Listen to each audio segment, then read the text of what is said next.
Health plans now cover chiropractic care. A referral by your PCP is required. For more information, go to First Chiro.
Arizona basketball never sleeps. Bear down, Cats. Our Window Depot coverage of U of A basketball begins with Meridian Wealth Management Arizona Game Day. The pregame show is brought to you by Meridian Wealth Management. Wealth well managed, life well lived. We're counting down to tip-off of Arizona basketball. This is Wildcats Radio 1290. Cats take it the other way. Off to Owaka, drives to the bucket, and lays it in. Pass knocked away, saved by Lewis. 4 on the shot clock. Lewis launches a 3 out there and drains it. Bradley quickly off to Bryant. Carter down the lane, lay it up and good. Boy, what a quick move by Carter Bryant.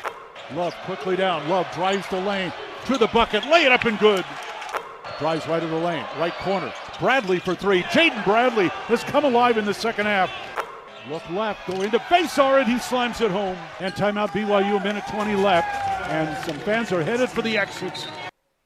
And for the first time this season, we are coming to you live from the Jim Click Hall of Champions Plaza here as we get you set for Arizona Wildcats basketball. It is U of A, number 20 in the country, taking on 13th ranked Texas Tech in the rematch today of a game that was held earlier this season over in Lubbock. The only loss this season for your Arizona Wildcats in Big 12 conference play. It is basketball night in Arizona, and what a beautiful night it is for some basketball. Great temperatures, a great night to be out on the mall. It's already gotten off to a fabulous start as Arizona women's basketball wins their rivalry matchup against the Arizona State Sun Devils. We'll have complete coverage of that for you, as well as a part of our 3 hours here today. Derek Palmer is scheduled to join us here, the voice of Arizona women's basketball. You will also hear from Adia Barnes and the players. Oh, by the way, there he is right there, Derek Palmer. We'll get to him in just a few moments. But, man, beautiful night, Kelvin, for some basketball and another big-time game here for the Wildcats. You know, we always like to say that's the reason why guys come to play at Arizona is for games like this. And now you got the Big 12, Texas Tech coming in. They beat you at their house, and now it's time to not necessarily say pay you back, but get back right. Get right. You know, you got to get right. So I just think that big matchup today, bruising team of Texas Tech, physical. I always call it Baylor West, right? I call it Baylor West. So it's going to be a very interesting and fun game today. What did you, as obviously a guy that's played this game and watches this team and and watched that game. What did you learn about Texas Tech from that first meeting? Well, it's physical. Yeah. They physical, man. They play a brand of bully ball, man. They come at you. They go to the basket. They force you to get in foul trouble.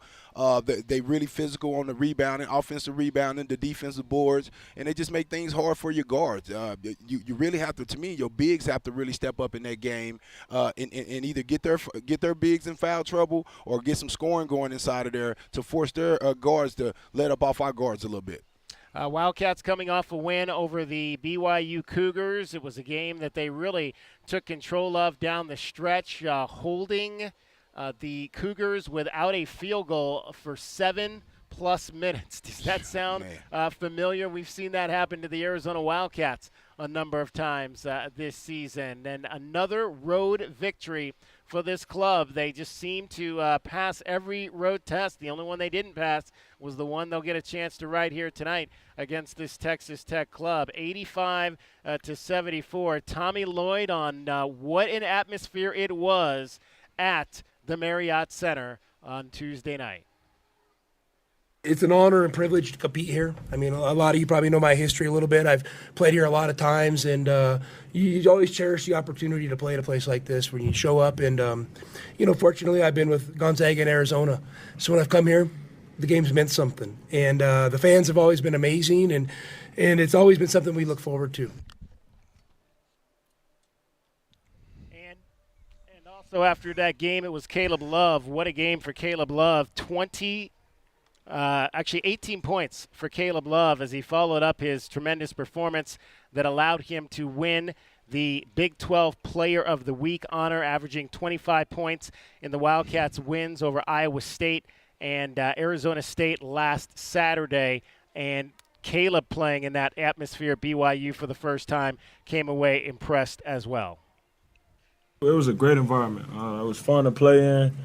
We just had to come in and embrace it, stay steady during the chaos of the game, stay poised, and just stick to the game plan. And we made plays down the stretch on both ends of the floor to put ourselves on ahead of the curve that. And they was throwing punches, but we was throwing ours too. So down the stretch, we just, like I said, we made plays. Guys stuck to the plan. We rebounded the ball great, and we was moving the ball, sharing the ball as well, and we got good shots and good looks.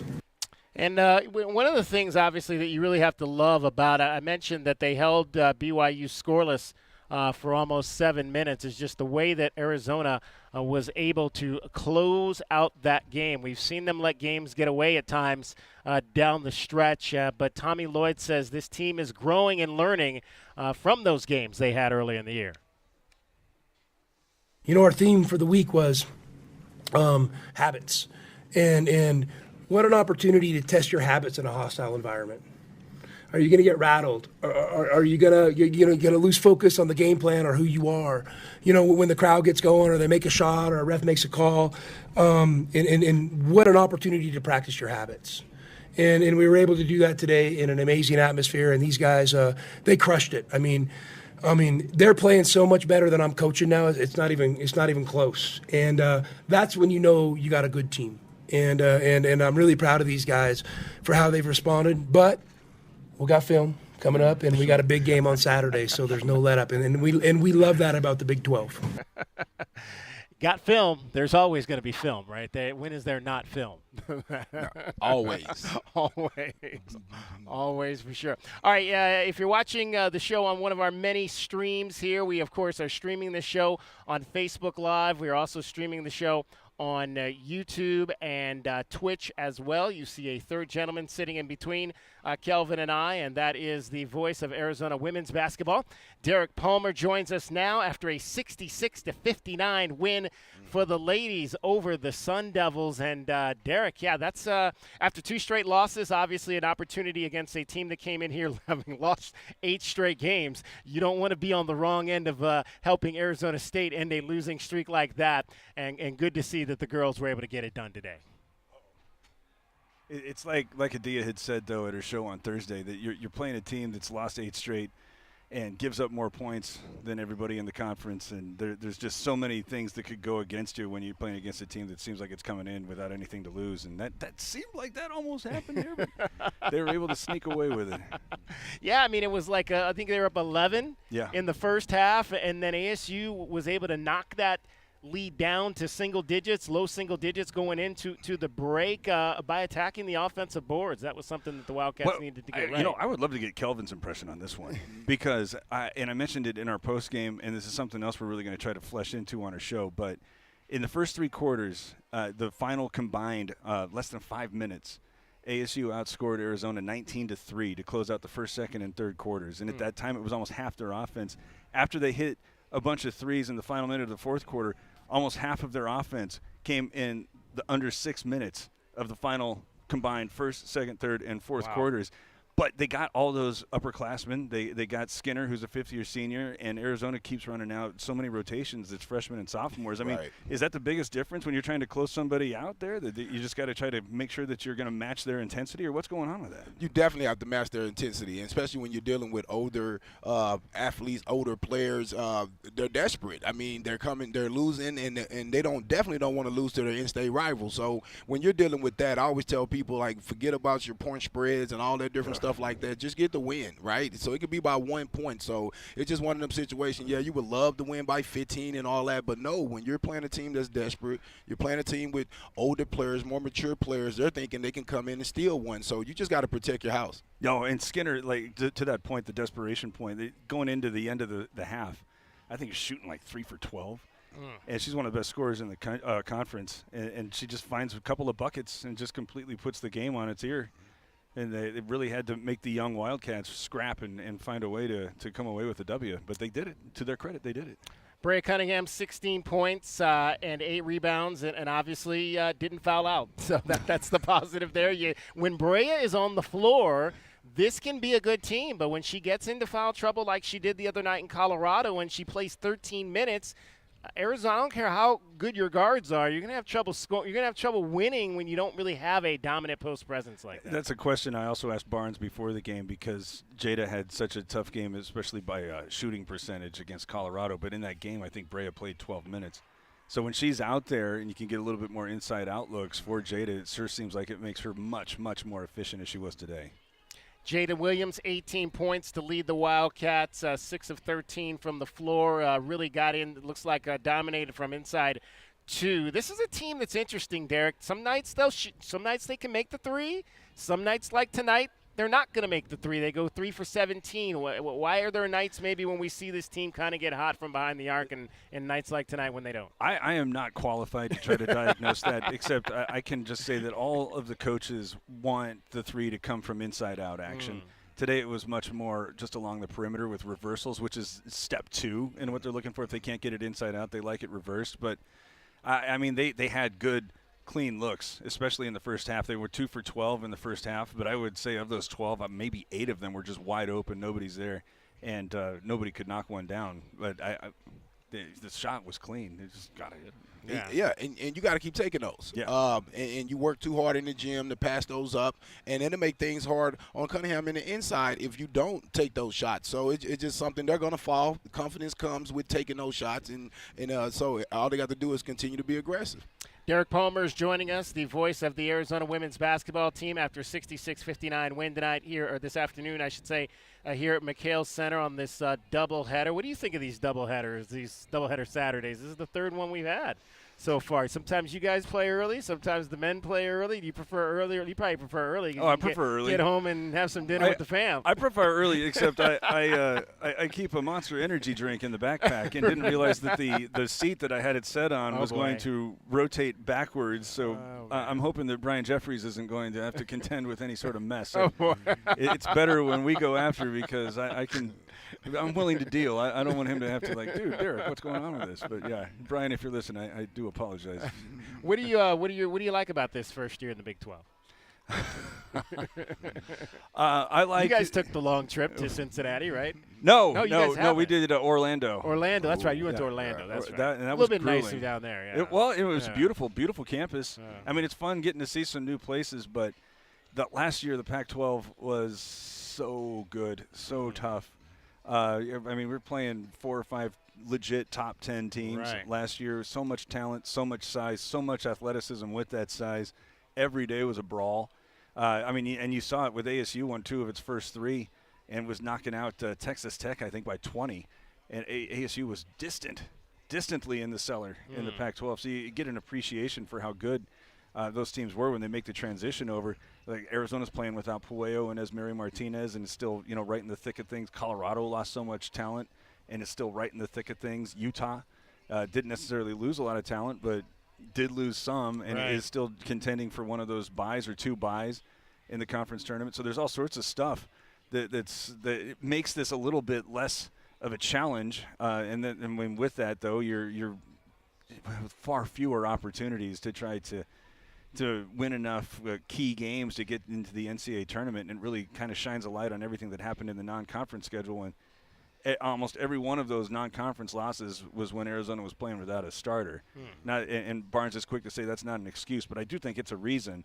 Like when you're playing Cal without Brea Cunningham, that just completely changed the complexion of that. And even NAU without Jada, it just changes the complexion of how they were trying to combat that. And when you don't get those wins and you don't have as many opportunities in conference play, you wind up 60 net going into the final weeks of the regular season. Now, you guys are much different, obviously, last year or in the years of the Pac-12. You would go Utah, Colorado. That would be one trip. But you guys came home in between the Friday, Wednesday deal this time. Was that easier on the girls? Was it how did you see, versus easier on me versus being on the road for that stretch of games, which would have actually been a little bit of longer maybe than you would have had in a normal Pac-12 weekend where you might have 2 days off. I think that would have been 3, but having to get on the plane twice, is there positives and negatives to that? There are no positives. No. Okay. But I was going to say it's because of school. Yeah. Right? You can miss that 1 day, but now you're talking about 2 days. And you got to remember, we're student athletes first. So that's the reason why you have to come back in between. I guarantee you that's what it is. Getting out of that elevation. I mean, I know coaches don't want to acknowledge it, but it's real. It's hard. It takes just living up there. Drains me anyway, and I'm not trying to do anything high impact. So it seemed as if that should have made a bigger impact on the intensity level, and how much of the apparent lack of intensity was just a result of missing Cunningham for so much of the game because of fouls. I could not say. There were times, though, when it just seemed like the team was pressing and just so desperate to try to make a play that they wound up in a sort of paralysis. And again, you got to go back to how young the team is, but it didn't seem as if they were lacking energetically the way they would have if they were making that return trip and playing those 2 games in 40 hours, because there was always a huge, obvious difference in the way that they were able to pursue everything in the second game of that trip. But they had 4 or 5 days without having to worry about any of that stuff. So it seemed like they were fresh. It was just, stuff didn't go their way. Is there a surprise player for you this season? Is it Lauren Swan? Is it Maylene Rolfe? Is it Isis Beg being a starter now and being able to contribute at maybe a level higher than what she'd had in the past as a reserve player? What kind of surprise? I mean, I think I could answer that a variety of ways. Just like maybe somebody you thought we're getting more out of her than we thought we might. I would definitely go with Isis with the way that she's been able to contribute offensively. I even mentioned today when she was shooting free throws, the team was only up 3. Points were hard to come by in the fourth quarter, and she went consecutively 4 for 4 to make a 3-point game, a 7-point game. And huge. It might be the player that I would feel most comfortable with, even with Williams out there, taking big free throws in big moments. But and 5 assists today. Yeah, dropping it off, especially to Cunningham. The defense that Rolfe has been able to throw at some really, really, really good scores, going back to West Virginia with Quinterly, going to Utah, Neepkins. Today she was switching off between Brown and Skinner an awful lot, while also trying to keep an eye on their third guard in the backcourt. Even though, and this is something, again, we talked an awful lot about Barnes and I at our show on Thursday, that it seems like they're putting up big numbers against her. she's just making them work so much. Right. And it's setting everybody else up for an opportunity to try to capitalize on it, even though she's not really looking for shots. I mean, today she took 3 shots. Yeah. But had 7 rebounds in a game when ASU was always getting an offensive rebound, it seemed, when it needed one. Right. And just the level of effort that she's making these scorers play, I think, is starting to open things up as the Wildcats start to get a little bit more comfortable offensively. All right, Derek, get back up on the road, and next up you'll get back on the plane, right? Is it Oklahoma State coming up next on the road? It is. Next Wednesday. So you guys have a so how are you looking at this? Is this like the end of the week or the beginning of the week for you guys, for the women? Is this considered the end of the week? Like for the men, the week starts on Saturday. I haven't really quite kind of figured out because your games are a little bit more in the middle with that Wednesday game kind of throws you off. But you got home, away, home. And 2 home games coming up, so this is a stretch of 3 or 4 here at home. That's a good thing. And a lot of very winnable games after Oklahoma State and TCU. Getting one of these next 2 would be huge. Yeah. Huge. All right, we're looking forward to that TCU game coming up here a week from Sunday, and all of the fanfare that they'll bring in here with Haley, and Maddie and company. And what's the girl from Oregon? What was her name? They transferred out down there too. Oh, right. Yeah. So I'm still thinking ASU. Right there, you go. All right, Derek, appreciate you. Hey, thanks so much. Derek Palmer, the voice of Arizona women's basketball. We'll get a break in here, come back, and have much more for you. It's Meridian Wealth Management, Arizona Game Day. We're coming live from the Click Champions Plaza. Come on, stop by. There's going to be a band here playing a little bit later, and we got Chick-fil-A out here. That's always a good thing. You're listening to Wildcats Radio 1290.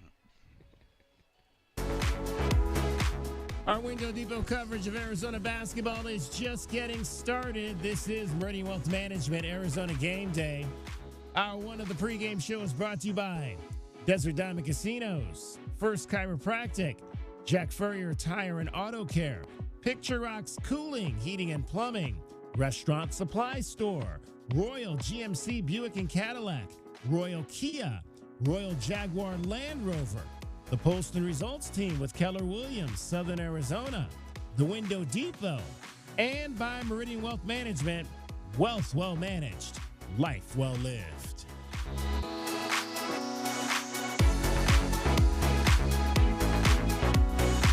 The garage is more than a place to park your car. It holds prized possessions, and for most, it's a bustling entryway to the home. That's why LiftMaster designed the first ever opener with a built-in wide-angle camera and 2-way audio, so you can see what matters and secure what's inside.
one. Despite all the odds, Texas Tech wreck 'em forever. It definitely sends a message throughout the Big 12. It's just letting them know that we're here and we're just not going to back down. Time now to take our first look at today's Arizona Wildcats men's basketball game. The first look at the game is brought to you by Window Depot. Lowest prices, biggest inventory. Shop thewindowdepot.com. And we're back out here on the Jim Click Hall of Champions Plaza, getting you set for the Wildcats and the Texas Tech Red Raiders, who have won 7 games in a row coming in here. You heard sound from their win last Saturday against Houston. That was the first loss for the Houston Cougars in conference play, and they did so without their head coach, who got ejected, without their best player, JT Toppin, who got ejected in the opening minutes of the game for a flagrant 2, which I don't know how they called that a flagrant 2, but a guy was taking a shot, his leg came up and hit a defender in the lower section, and they called it a flagrant 2. Did you see that, Kelvin? Yeah, I did. I did see it, and I thought that was ridiculous. I was like, what? What are they looking at? I mean, when they get a chance to go over and look at it on the screen and they don't correct themselves, I'm like, why are y'all even doing it? Take the screen out of there. Like, why y'all even go look at it? Because, I mean, it's like you don't want to say you were wrong. Like, you're wrong. He didn't intentionally kick him. I mean, if you wanted to just give him a tech, okay, fine, if that's what but to kick him out the game, I just thought it was ridiculous. Yeah, indeed. They followed that win over Houston with a home win over Baylor on Tuesday. And you'll remember a few weeks ago, after Arizona beat Baylor, Scott Drew walked into our press conference and anointed Henry Vasar as a pro player. Well, after losing to Texas Tech, he walked into the press conference in Lubbock and anointed the Red Raiders. No, I wasn't really going to the crowd. I was really, telling my teammates, like, Coach McCaslin's got a heck of a team. I'm not trying to put any pressure on them or anything, but I mean they're good enough to. There's probably 4 teams in the Big 12, maybe 5 that could go to a Final Four if they got hot, and Texas Tech might be the best right now in the country in the Big 12. Wow. That's just Scott Drew likes to just go in and speak his mind, man. He's like, hey, this guy can play, and this team is a Final Four worthy. I mean, he lays his thoughts down on the line about how he feels about some of these teams. Grant McCaslin came into the media room after Scott Drew said that and was asked about that statement. Coach Drew said a couple minutes ago that this team could be a Final Four caliber team. What does that mean to you? Well, it's easy for him to say. I mean, he likes putting squeeze on people like that. No, he's one of the most encouraging people I've ever been around in my life. So, and he always is positive, and it's always telling you what you can really do. And I'm telling you, he really is one of the most encouraging people I've ever been around. And maybe he is the most encouraging. And I just really appreciate him. But, I mean, we're not thinking about anything other than winning the next one and trying to get better as a team. That's the truth.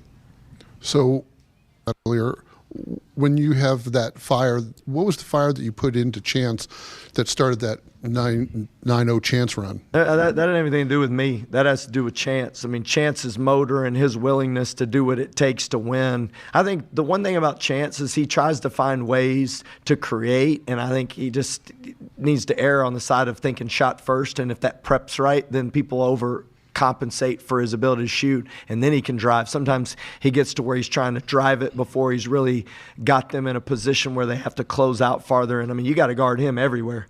And his motor never stops. That's what makes him awesome. And combine him with the lineups that we have where you got JT and Darian Williams and Christian Anderson and Kerwin Walton. I mean, he's just got all these offensive great players around him, so it just makes it more where he can get loose. And Elijah Hawkins doing a really good job passing the ball, man. Like, really good job.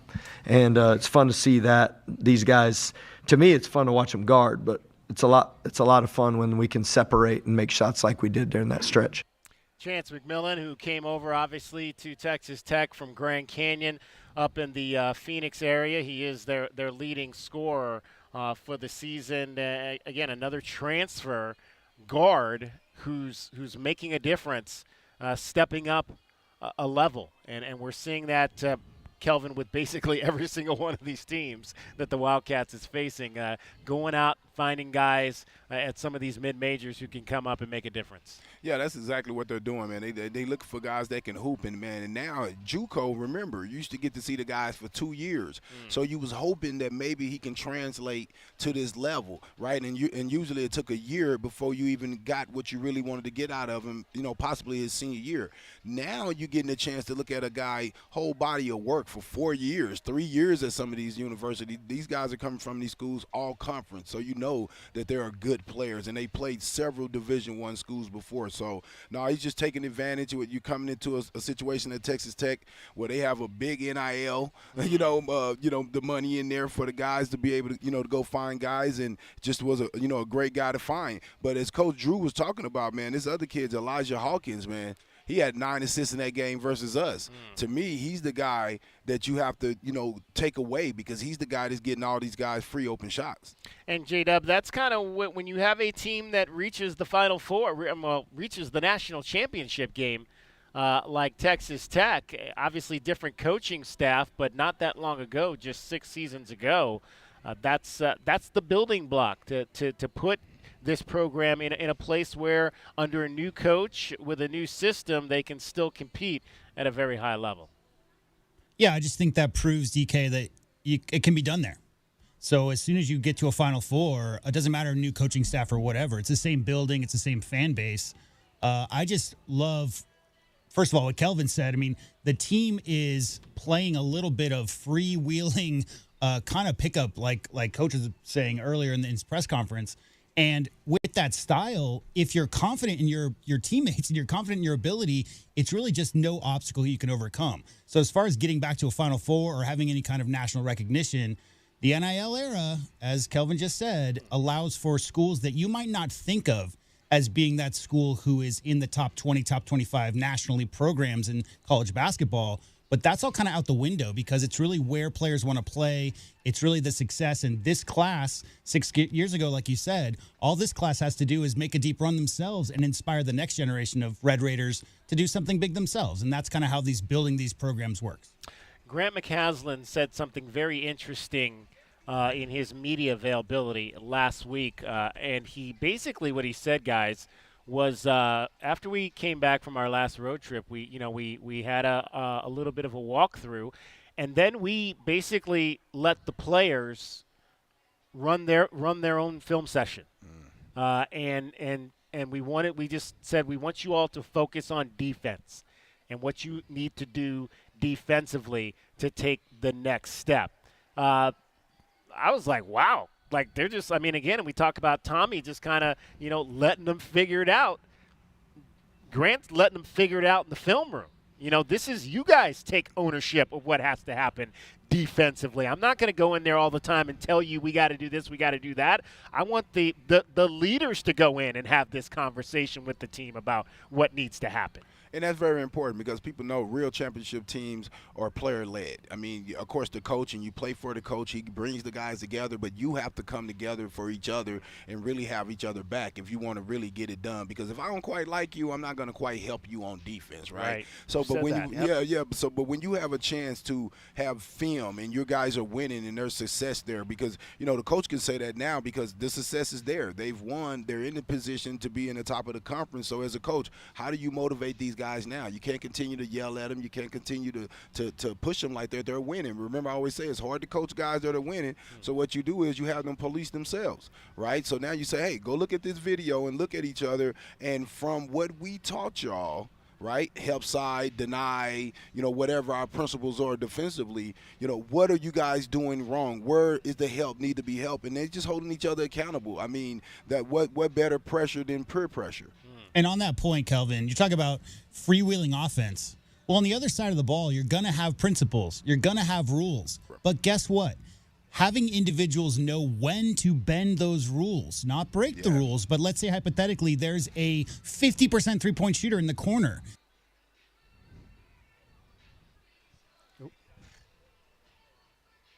challenge that shot, there's a good time to come off of a shooter. There's a good time to bend the rules, and that's how you create a great defense, is if all 5 of those guys are on the same page and they're all rotating to help each other, like you said, because of trust.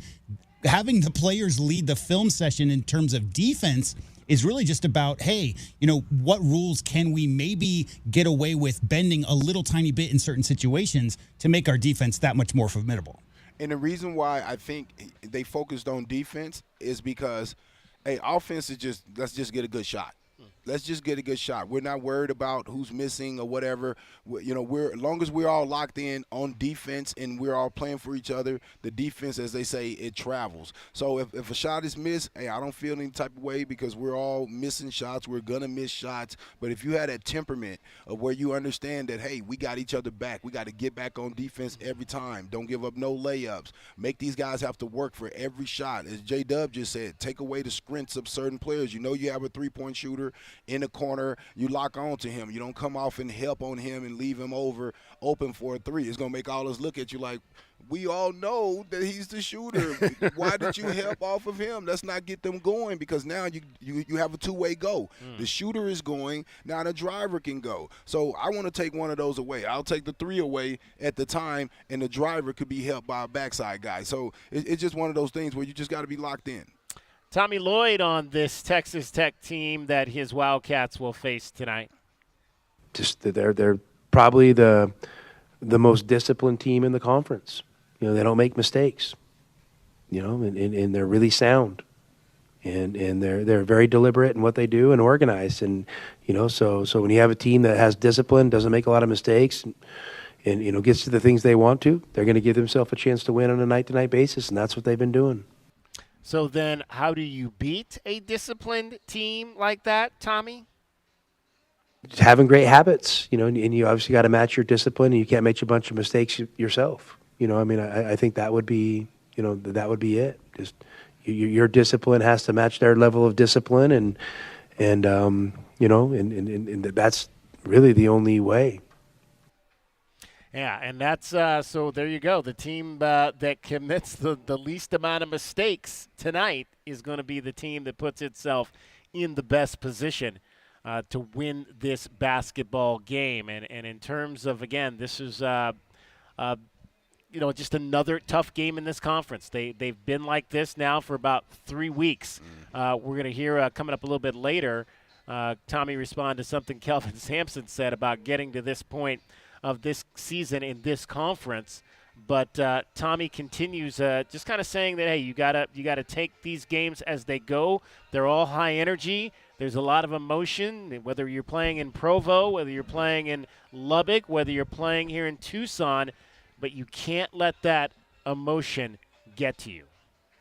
I think our guys are, locked into that. It's obviously, there's moments, where that gets tested on the court, but, I haven't thought, that there's no hate for Texas Tech or anything like that. This is the next team on our opponent in an important game in a 20-game conference schedule, and they happened to get the best of us last time, and hopefully we can make a few adjustments and find a way to turn the tide this game. Too early for hate in terms of maybe the players, but I think this is. I've said I thought this was on the basketball side due to proximity and kind of similarity to markets, that this could be a rivalry for this Arizona team in this new conference. And I think just based on the fact, especially on the basketball side, the way that these two teams are playing, they're right there with each other. Texas Tech won the first battle. I think tonight's going to be a lot of fun in building and starting to build. Like we built step one, brick one of the rivalry against BYU on Tuesday night. Brick two of a new rivalry against Texas Tech takes place tonight. How many rivals, DK, how many rivals do you want Arizona to have in this conference? At least, outside of ASU, I wouldn't mind two more solid rivals. I'm just curious because, I completely agree with you. I'm just saying that it seems like a lot of these teams that Arizona's facing, because obviously a huge new conference, a lot of new opponents that Arizona hasn't seen in a long time. There's a reason. You could look at a reason for a lot of the schools potentially being a rival for Arizona moving forward. All right, it is Meridian Wealth Management Arizona Game Day, and tonight Texas Tech, number 13 in the country, is here to take on 20th ranked Arizona. And that's our first look at today's Arizona Wildcats men's basketball game. The first look at the game is brought to you by Window Depot. Lowest prices and biggest inventory. Shop thewindow.depot.com. And don't forget, Window Depot also sponsors Arizona's top rebounding performance every game. It's the Window Depot Glass Cleaner of the game. Might be the Wildcat with the most rebounds. Might be the U of A star with the most impactful boards. Could be somebody from the other team. We'll tell you the Window Depot Glass Cleaner of the game coming up tonight on the Meridian Wealth Management Arizona Game Day post-game show. Much more straight ahead. You're listening to Wildcats Radio 1290. Driving the lane, dunking on the competition, and playing as a team. These are things we'll see this season watching our Wildcats play basketball. These happen to be the things you'll also find when you buy your next vehicle from O'Reilly Chevrolet. The only difference is at O'Reilly, nobody gets penalized for traveling. Heck, we actually encourage it. See us on Broadway next to Park Place Mall. Call 747-8000 or find new roads at O'Reilly.com, where you can experience our version of a steal. O'Reilly Chevrolet, more than a great price. O'Reilly Chevrolet. If you're feeling overwhelmed by the thought of a home remodel, don't stress. The Window Depot is here to help. At the Window Depot, we're your one-stop warehouse for everything you need for your next remodel. Windows? Check. Doors? Got it. Cabinets, countertops, and everything in between? You'll find it all here at the lowest prices. Whether it's a kitchen, bathroom, or whole home makeover, our experienced designers are ready to bring your dream home to life, all at unbeatable prices. Find a location near you or shop online at thewindowdepot.com. The Window Depot, more than a window store. JT Auto, where customers are family. Trust your vehicle to JT Auto professional and reliable automotive repair and maintenance services. JT Auto is conveniently located off Fort Lowell and Country Club. Open Monday through Friday. JT Auto is a full-service auto shop with satisfaction guaranteed, offering you the best in tires and wheels, auto repair, oil changes, computer diagnostics, suspension and brake service, and heating and AC. Bring your car to JT Auto, where customers are family. 623-7066. That's 623-7066.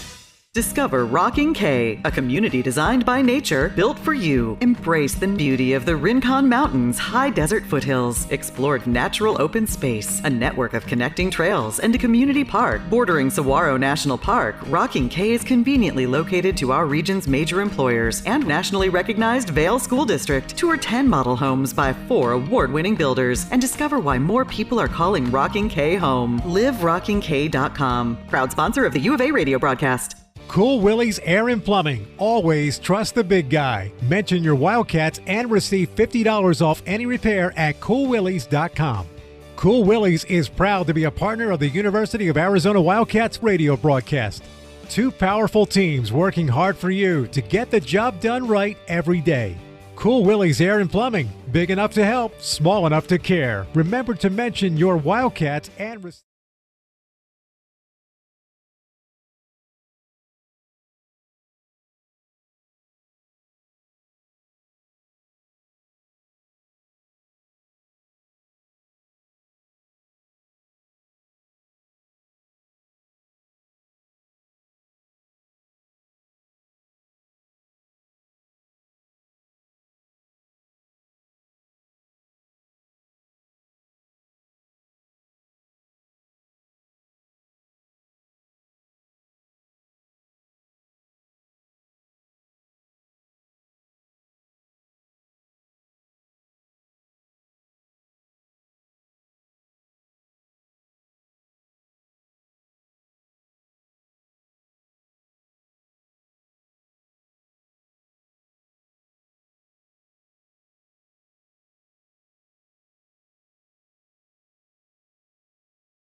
J.W. Madden.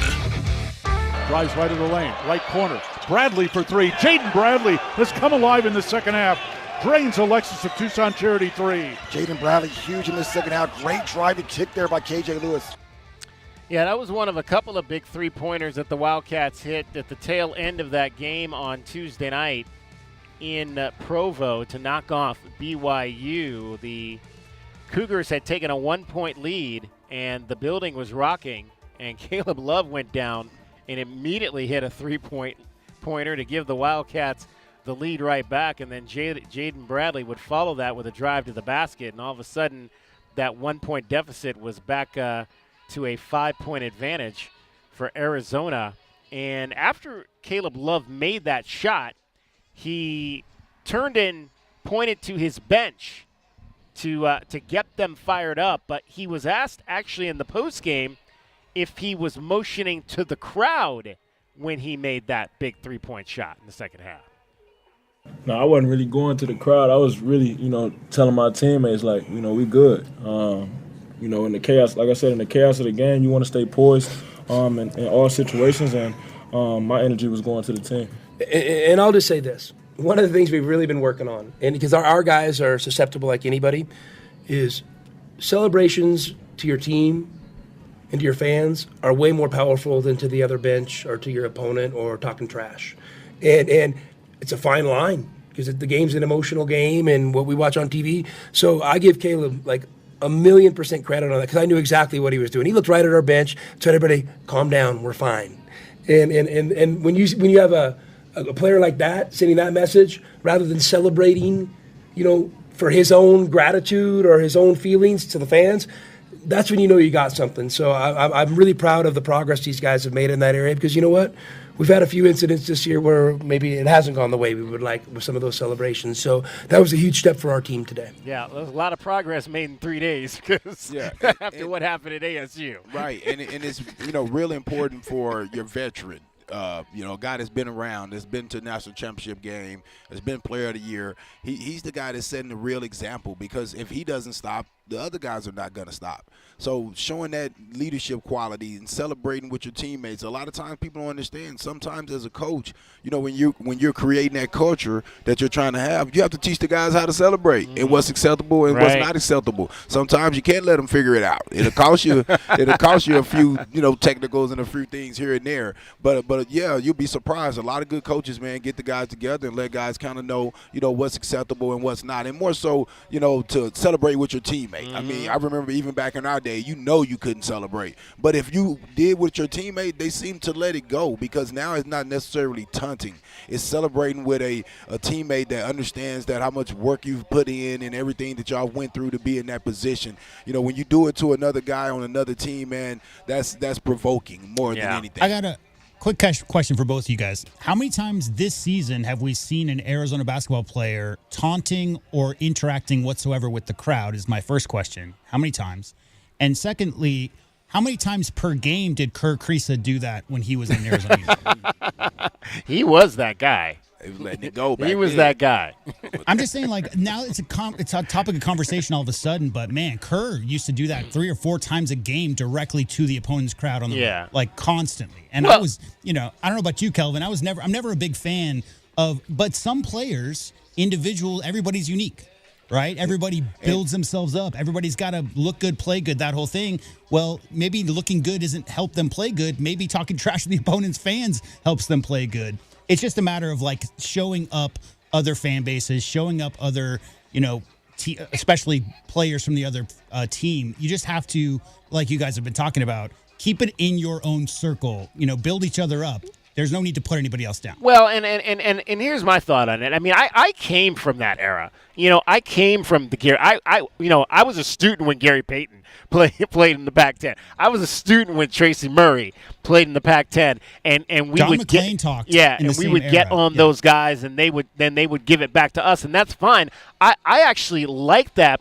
But the issue is, and we talked about this early in the year, is it seems like there's a point of emphasis now with the officials to tee guys up for it. So if that's the case, then you can't do it. Right. And me, man, I never liked talking trash because I didn't want to give you anything, bulletin board material or something Right. or something to make you more hyped to just want to beat me, because that's who I am. When I was the guy in every game that I played, I couldn't wait for somebody to say something to me because now it's on. You know what I'm saying? I mean, it's on anyway because you're competing, but I always like to not like something about you because that helped me want to really, do you in. That's why nobody ever talked junk to Mike. Right. I used to love it. Like, what? Me? Let's go. So that stretch of the game right there, Tommy Lloyd did not take a timeout. He let his guys play through that BYU run. He talked about why he made that decision. I trust my guys. And, I don't ever want to be the first guy to call a timeout. I mean, I don't know. It's kind of the old Phil Jackson thing, right? You will if you have to. I mean, you got to swallow your pride sometimes. But I trust these guys to figure it out. To me, what's more powerful than a timeout is a response. And, when we came down, I think they made a big three, and then I think Caleb made a big three. That's way more powerful than me calling a timeout. And I've always believed in that, and I just trust that. And, yeah, I mean, I had my timeouts in my mind all night when I was going to kind of implement them, but it seemed like we didn't need them. And I kind of felt good about the rhythm of the game, and I didn't want to make the game disjointed because I liked the feel of how it was going. And I think, guys, from my standpoint, I think it's easier for him to do that when it's a team coming back from being 6 down to tied versus a team going on a road run where the game is tied and now you're down 6. I think at that point, yeah, you have to stop the game and maybe bring your kids over. But because it was just a run where they got a 1-point lead, I think you can let your team play through those types of situations. Yeah, and I think more so you're watching the floor of the game and you're looking. If you're just missing shots, you're not turning the ball over, you're not making dumb mistakes, then now you're trusting your guys because the ball just not falling and maybe they're just making a few shots and you know that you're going to go on another run. But, I also believe that, a lot of times, with coaches, I remember Coach Olsen, that's what I'm trying to say. Coach Olsen did not like to call timeouts, and I used to be like, man, we need a timeout. But what it is what Tommy just said. Right. What he said was that, you don't want to blink first. You don't want your guys to panic because sometimes you call timeouts and your guys think, man, things must be going wrong. You're like, no, man, let's play it out. So you're showing confidence in your guys, and good things end up happening there. The great Kevin Kern has joined us here, engineer for the Arizona Sports Enterprise. You want to hop on the mic and talk some, Kevin? You got to come back. We're on TV here, Kevin. You got to come be on television with us now. Come on now. Kevin Kern, engineer for the Wildcats Network. How's it going, Kevin? Really good. Yeah. All right. So you've actually been going on the road a little bit. I go on the road with the football team, and I don't go on the road. You haven't been on the road for basketball? I'm supposed to be on the road for the playoffs. Okay. But so how was traveling this year for football? It was a lot of fun. Okay. We, the football team runs like a well-oiled machine, which is important because, there's just so many people. Oh, yeah. It's literally a 737 full of people and then more traveling commercial. Okay. Because you not only have the players and the coaches, but you have the professional medical team, the student medical team, the student equipment managers, the regular equipment managers. And wait, so all those people go commercial? No. There are the folks that go commercial are the ones that need to be there before the team gets there. I see. Yeah. So, for example, there's this big tractor-trailer truck. Right, yeah. That gets loaded before the football game. Right. And, it takes 2 or 3 days to get wherever it's going. Right. And there is an assistant equipment manager who takes care of making sure that the 2 big cases of gear it takes to cover a football game are in that truck for me. And then when I get to the stadium, he tells me where those cases are so that I can get them upstairs.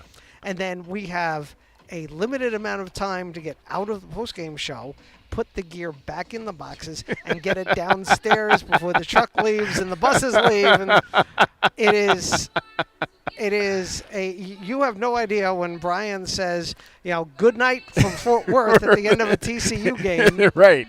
Y'all are running. Whirling dervishes because it's delicate electronic equipment. Yeah. You can't just throw it in the box. Right. as you know, a mic cable needs to be twisted properly to lay out right, and a 25-foot mic cable takes a while to do that with. And then, the mixer and the headphone amp and the wireless gear all has to get properly packed up too, because, a problem could break it. I've got one of my volume controls on the football mixer is a little off kilter because of moving. So but yeah, I mean, it is an interesting way to make a living.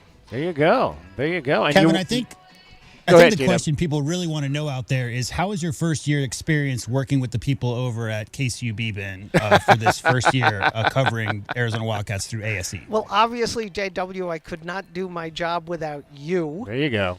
Because, it's like never quiet in there. Oh, yeah.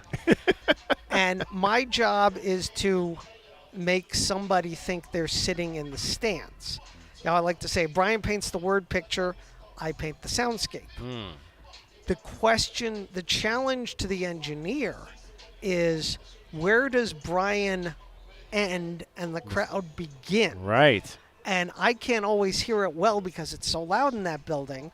So, I mean, JW gets a text from me right before it starts, check my mix, so that I'm not drowning out Brian. And, and the funny thing is that, because of what I do, I listen to a lot of other teams' broadcasts. And like, I was listening to Utah coming down, and I thought their crowd mix was too low. I was listening to Colorado before that. Their crowd mix was perfect. It's the little things. Right. Outstanding. Well, Kevin, we appreciate you taking a few minutes to join us as you've arrived here at the arena to get ready to get the mix right for this big game here tonight. Well, I came over here because I listened to the postgame and the pregame All as right. I'm coming into the game, and I have never met Kelly. Oh, well, there we go. There we go. Hey, Adia Barnes, come on over and say hello. We're gonna have you hand your microphone to her so we can talk some women's basketball with the head coach. Oh, he has. Well, how long? Okay. We won't keep you that long. Then. All right. Adia Barnes joining us. Thank you, Kevin. Hey, you just let anybody be on air Just here? anybody, man, right there. So, yeah, you're too tall. You can't stand up like Kevin because people can't Kevin, see you. my son needs some help because he's Okay, not good yet. so Mateo's got a game tonight. Where's he at? Where's he playing at? Well, I don't. Oh, Tucson High. Okay. But we have to leave at 6. Okay. All right. So, real quick thoughts on the win tonight. A win's a win. I talk about some of the crap we did, but a win's a win. Wins are hard to come by. I think we have such a young team. We're the youngest in the Big 12, and we make a lot of stupid mistakes. But, I don't want to be too critical after a game because we are getting better, and we're finding a way to win after 2 losses. Yeah. But it's just we have a lot to work on. A lot to work on. But Brea was able to stay in the game today, and that's so key for this team. It's huge. It's key. If she's not out, we score about 40 points. It's funny because sometimes we'll play really well, like against West Virginia a couple weeks ago. The ball's moving, we're hitting shots. And then the last couple of games, we can't score. And we put in when we put in like a defensive lineup, can't score. Put in an offensive lineup, can't guard anybody. Right. So it's like they're both awful. So it's just figuring out a way to get people confident and just not living and dying by the 3. I'm like, y'all ain't 3-point shooters, so stop shooting the 3. You can't be. We don't want takers, we want makers. So don't shoot it. We were just talking about that. It's like some inside. nights they make 3, some nights they don't make the 3. Yeah, and when you're not making them, when you're 2 for 12 for half, stop shooting them. I was like, do not take another 3. I said, except for you, Lauren. No one else take a 3. Starting a fast break. That's why they were open and they were not shooting. I was like, Eric was like, shoot. I'm like, hell no. Like, do not shoot. All right, break down Mateo's game real quick. How's he coming along? He's a taker, not a maker yet. He likes to shoot running jump shots. Like it's a layup/shot from 25 feet. He likes to shoot the 3, but he doesn't realize he's not strong enough yet. But he likes to continue to shoot the 3. But he's getting better. He's a lefty, but he shoots righty. Okay. But he only drives left. And I'm so sad that he's not a left-handed shooter. No. Because when you're a lefty, I don't know. I think whoever taught him was a right-handed, and then he just started doing it with his right hand. So, but he's left-handed, but he's shooting with his right. So I'm trying to get him to shoot with his left. But he's actually getting better. He's been playing probably just more consistently 6 months, and he's a lot better. So he's more coordinated. Now he can drive. Now he does shot fakes and stuff. Before he just would dribble through 7 people and then throw up a running layup. All right, we'll get down the road so I you know, I can gotta watch him go. play. Okay, Thank you for Have taking some fun. time. There's Adia Barnes, head coach of your Arizona women's basketball team, 66-59 winners today over Arizona State. So that's half a point in the Territorial Cup Series. All right, we'll get a break in here, come back. A whole lot more still to go. It is Meridian Wealth Management Arizona Game Day. We are live on the Click Champions Plaza. We got a DJ playing right now. There's going to be a band playing a little bit later as well. They've got, what is not hacky sack? What's it? Cornhole. They got cornhole going out here right now as well. So come on out and say hello to us as well. You're listening to Wildcats Radio 1290.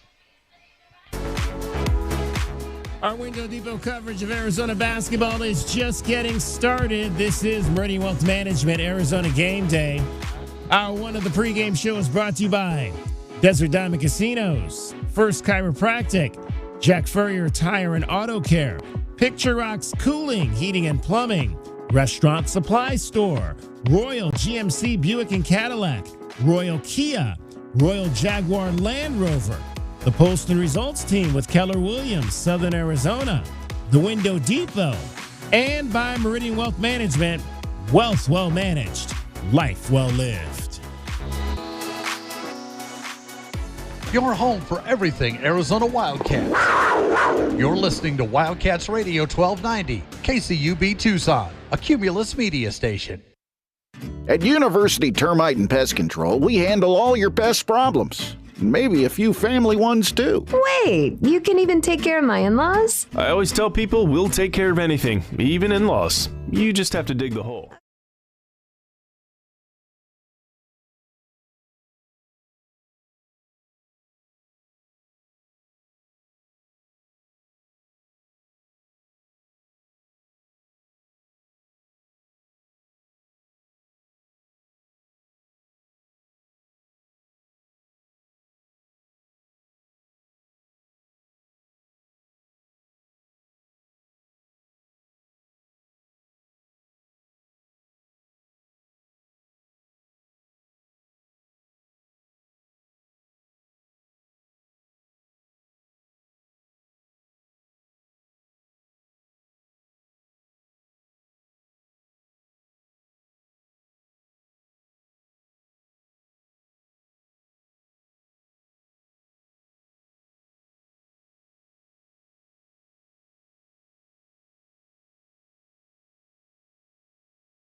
We're getting closer to tip-off for today's Arizona basketball game. This is Wildcats Radio 1290.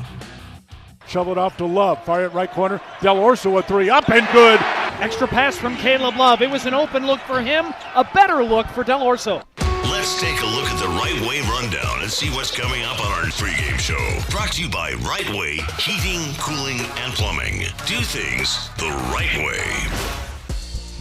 All right, hour number 2 of our program here tonight, and we got a lot coming up for you in hour number 2. We are going to hear our Spotlight on a Cat, and that is going to be Anthony Del Orso today. He had a chat with Ryan Hansen from Arizona Sports Enterprises. We'll hear that. We'll get to your college basketball scoreboard, brought to you by Goldberg and Osborne, the injury lawyer scouting report. We'll chat with Jeff Haxton. He is the voice of the Texas Tech Red Raiders. He'll let you know everything you need to know about that ball club, and that is brought to you by Jack Furrier Tire and Auto Care. DK with TL, my questions to the head coach, and, of course, who is going to be that Red Raider that gets underneath the Wildcats' skin tonight?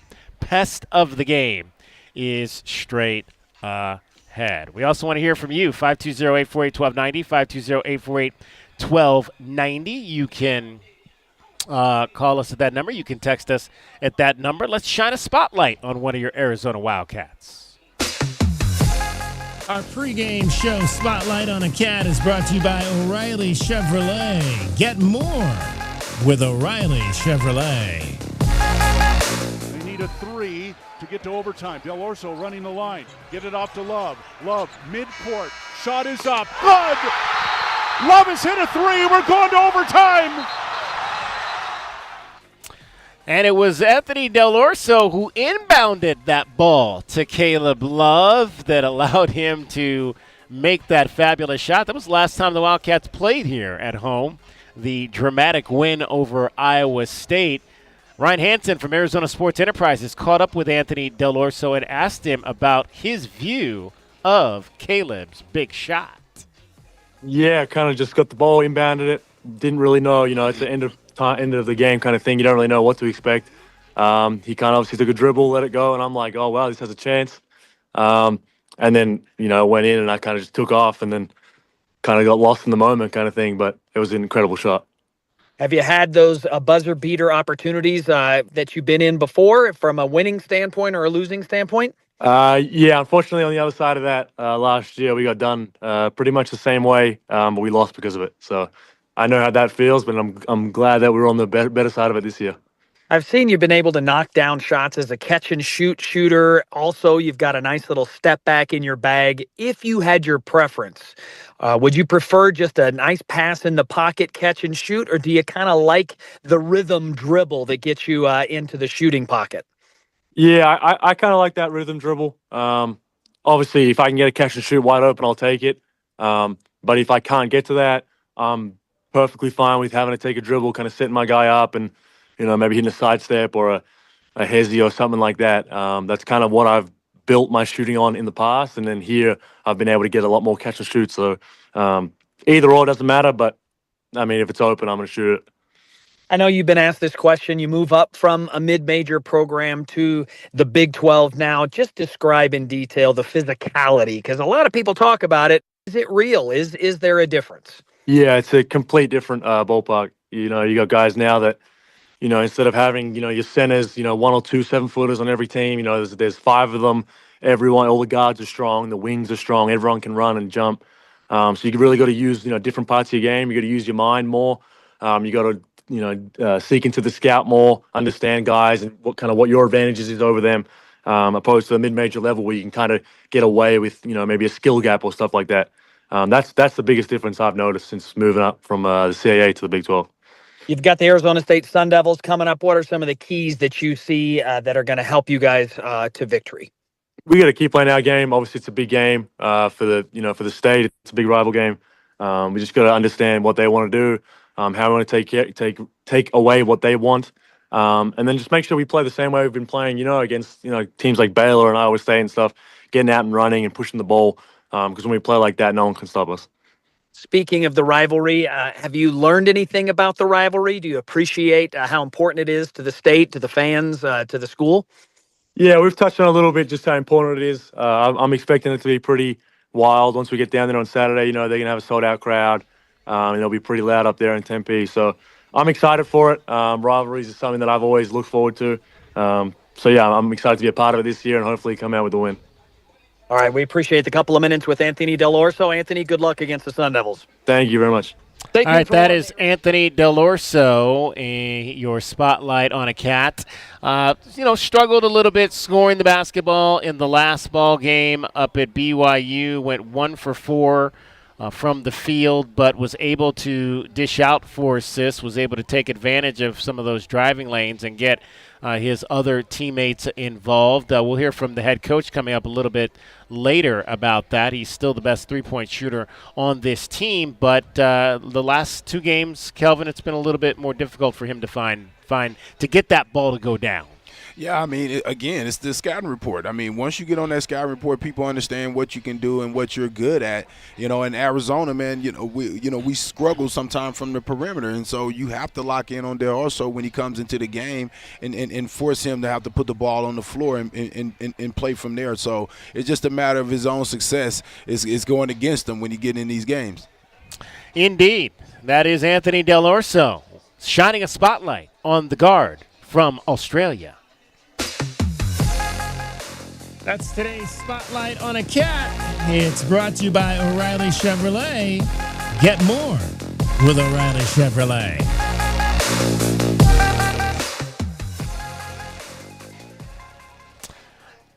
We are live from the Click Champions Plaza here, and we are getting set for Arizona basketball, the Wildcats and Texas Tech. Henry Vasar had a big ball game, and the Wildcats win over BYU. For 3 straight away, it's good. Henry Vasar drains Alexis of Tucson Charity 3. Look left, go into Vasar, and he slams it home. And some fans are headed for the exits. I feel like we just had good ball movement as a team. Like the guards gave me great pocket passes, great passes, so they made my job really easy. I had mostly just layups and dunks. You kind of had a big 3.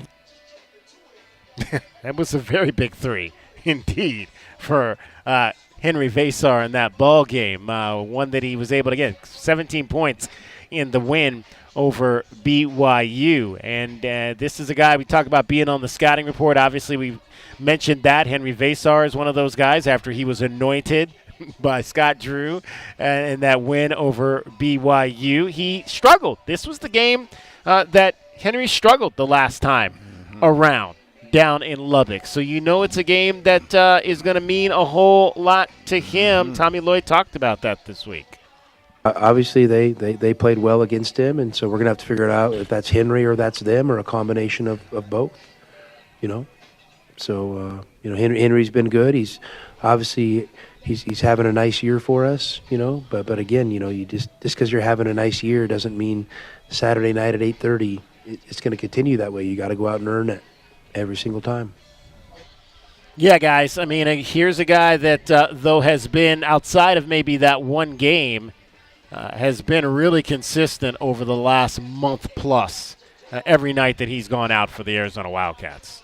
Yeah, man, Texas Tech brought it to him, man. I mean, and that was a big difference in that game, not having much bench scoring and not having Vasar in there to give you that inside scoring when they're being so tough on the perimeter against your guards, make it tough to win. But, yeah, man, I just think that, he's been a little bit more aggressive in some of these games, getting a few more minutes, and I think he's getting a chance to settle back in. Well, and he's 0 for 7 from the field in the games against 2 of the better teams. He went 0 for 5 against Texas Tech. He went 0 for 2 in the game against Iowa State. So the more physical teams. That's what it is. The teams that are bullying, pushing around, making it tough in there for him. I just think it's something that he has to continue to play through and continue to embrace. There you go. Tommy Lloyd also, in terms of Henry Vasar, was asked if because there's a lot of conjecture coming from the fan base about because of the way that the young man has played, maybe it's time to put him into the starting lineup. Tommy talked about that this week. Honestly, I have not put 1 ounce of thought into that. I mean, I like where we're at. I like the options they're giving us. I honestly haven't thought, one thing, whether I should make an adjustment or not on that now. I think we're pretty settled into where we're at. Yeah. Speaking of not thinking, Kelvin, I think a lot of fans out there with the conjecture may not be thinking about the fact that Vesar is playing against the twos, right? Playing against the who? The twos, the second team. Exactly. Vesar comes off the bench. He's not playing against the starters. So the idea of if you're going to have Vesar repeat what he's doing right now, it may not be the case. He comes in after Awaka's putting his 275 pounds on somebody, and Townsend's banging people. So it's just a little change to me. I think Vesar's perfect off the bench for this team because he just brings a change of direction, completely different style than those other two guys. Yeah, because he comes in the game and he can block shots. Awaka is more being physical, down low, pushing people around, boxing people out, crashing offensive boards. But then you bring Vesar in, way more long, athletic, can put the ball on the floor, can't take away nothing from Tobe. He's been hitting that mid-range a little bit now too, so you can tell he's been in the gym. But Vesar has a more perfect type of form, to open up some more offense. Arizona's bench right now with the likes of a Henry Vesar and Carter Bryant, KJ Lewis, averaging 30 points per ball game. That's 20th in the country. Tommy asked this week if this is the best bench he's had here. I think our bench has always been pretty good. I think we've always been able to bring, answers and solutions off the bench, and, maybe some years a little bit better than others, but, our bench is really important to me, and it's something I really value, as you get in these games and you're trying to, figure out what's working, what's not working, what gives you the best opportunity to win. You give guys opportunities and you watch them play, and then you make kind of decisions on maybe, how you're going to sub or lineups you're going to play in the second half based off of, live action in that game. So I think all of those guys off the bench have had incredible moments and been, for the most part, really consistent. They have been very consistent for sure. It's been, again, one of the biggest, I think, positives on this team this year has been the way that this bench has played and been able to come in and really, when you talk about guys like Henry Vesar, who was one of the leading scorers in the game, and we've seen that a number of times this season with this club. All right, it's Meridian Wealth Management Arizona Game Day. The sun is going down in the desert. That means we are getting closer to tip-off. Number 13, Texas Tech, 20th ranked. Arizona, much more straight ahead for you. You're listening to Wildcats Radio 1290. Our Window Depot coverage of Arizona basketball is getting you closer to tip-off. This is Meridian Wealth Management Arizona Game Day.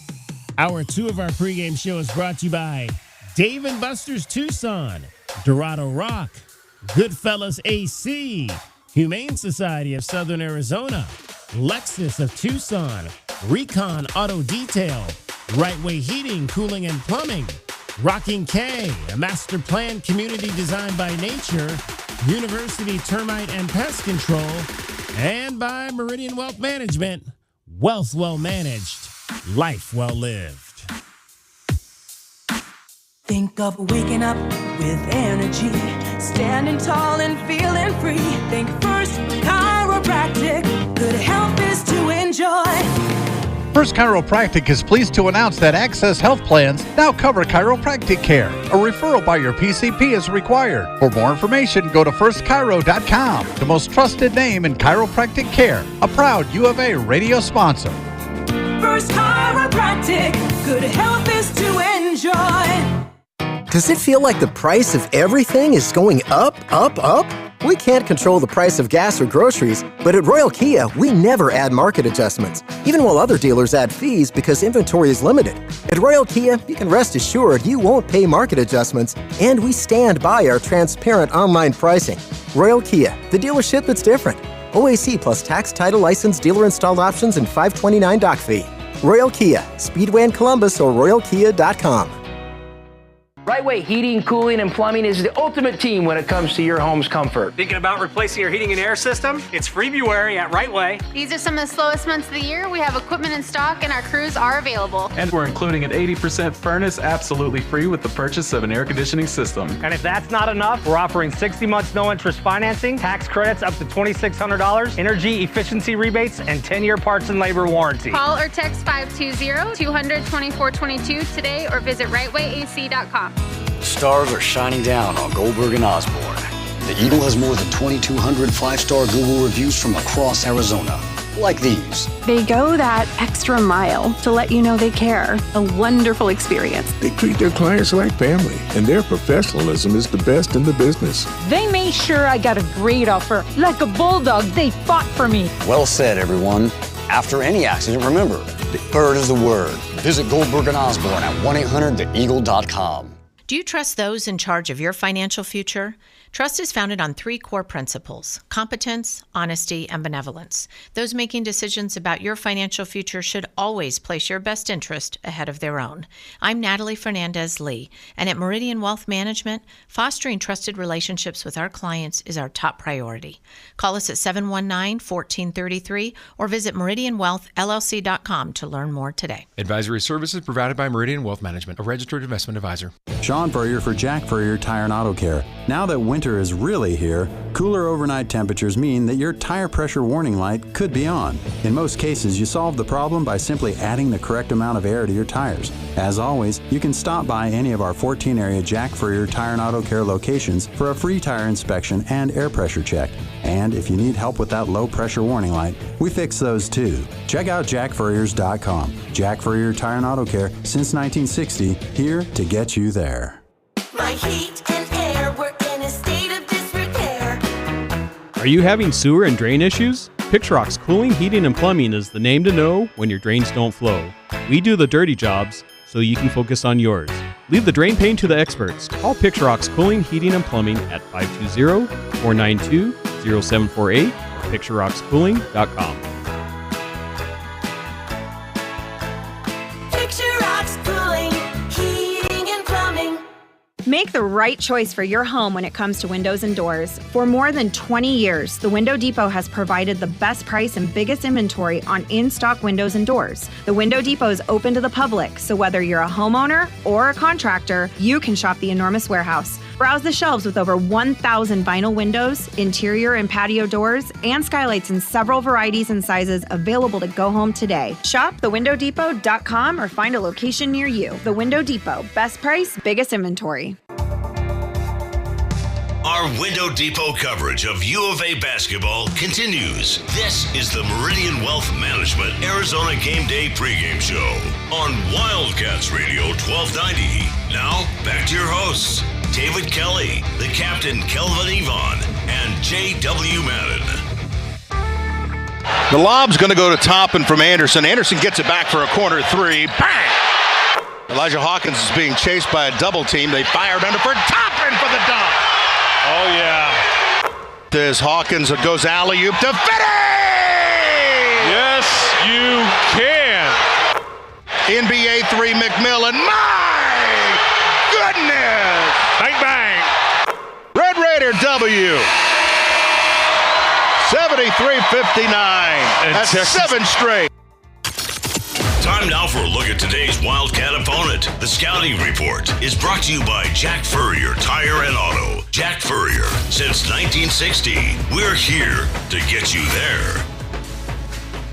All right, let's take a closer look at today's basketball opponent, the Texas Tech Red Raiders, who enter this game at McKale Center riding a 7-game winning streak. One of those victories came the first time these two teams got to bet together back in Lubbock in January. Pleased to be joined by the voice of the Red Raiders, Jeff Haxton. He'll call the game today, back for the folks down in the Lone Star State. And I guess, first of all, Jeff, this has been an interesting year for you guys. This team has gotten hot at the right time. Maybe, I said it on my show earlier this week, I think maybe one of the scariest teams right now in this conference is Texas Tech. How has this team come together? Hey, well, thanks for having me on, David. It was pieced together as a offensive team, and now the defense has come along with it. So you've got a nice combination of a lot of different chess pieces, and Grant McCaslin and his staff have done a terrific job of moving those pieces around, and they're playing well together. I think they genuinely like each other, and when you can score the way that they can score, you can look up and all of a sudden, in a minute and a half, they've run off 10 points, and then they can get back and play some defense. They're not, just the greatest defensive team in the world or anything, but there's just a lot of good pieces, and it's been a really fun ride. We expected this team to be good. I don't know if we expected it to be this good. And granted, there still is a long way to go. You look at, obviously, Chance McMillan, leading scorer. He got on a really good run in that game the other night against Baylor. When he starts to get hot, what's he really able to do for this team? Anything that he wants to, but he likes, I think, the most to come off curl screens and catch and not have to put it on the deck once. It's on the way. Now, he can create his own shot, and he's just developed so much now. I mean, we're talking about a guy that spent, 3 years down the road from you guys at Grand Canyon.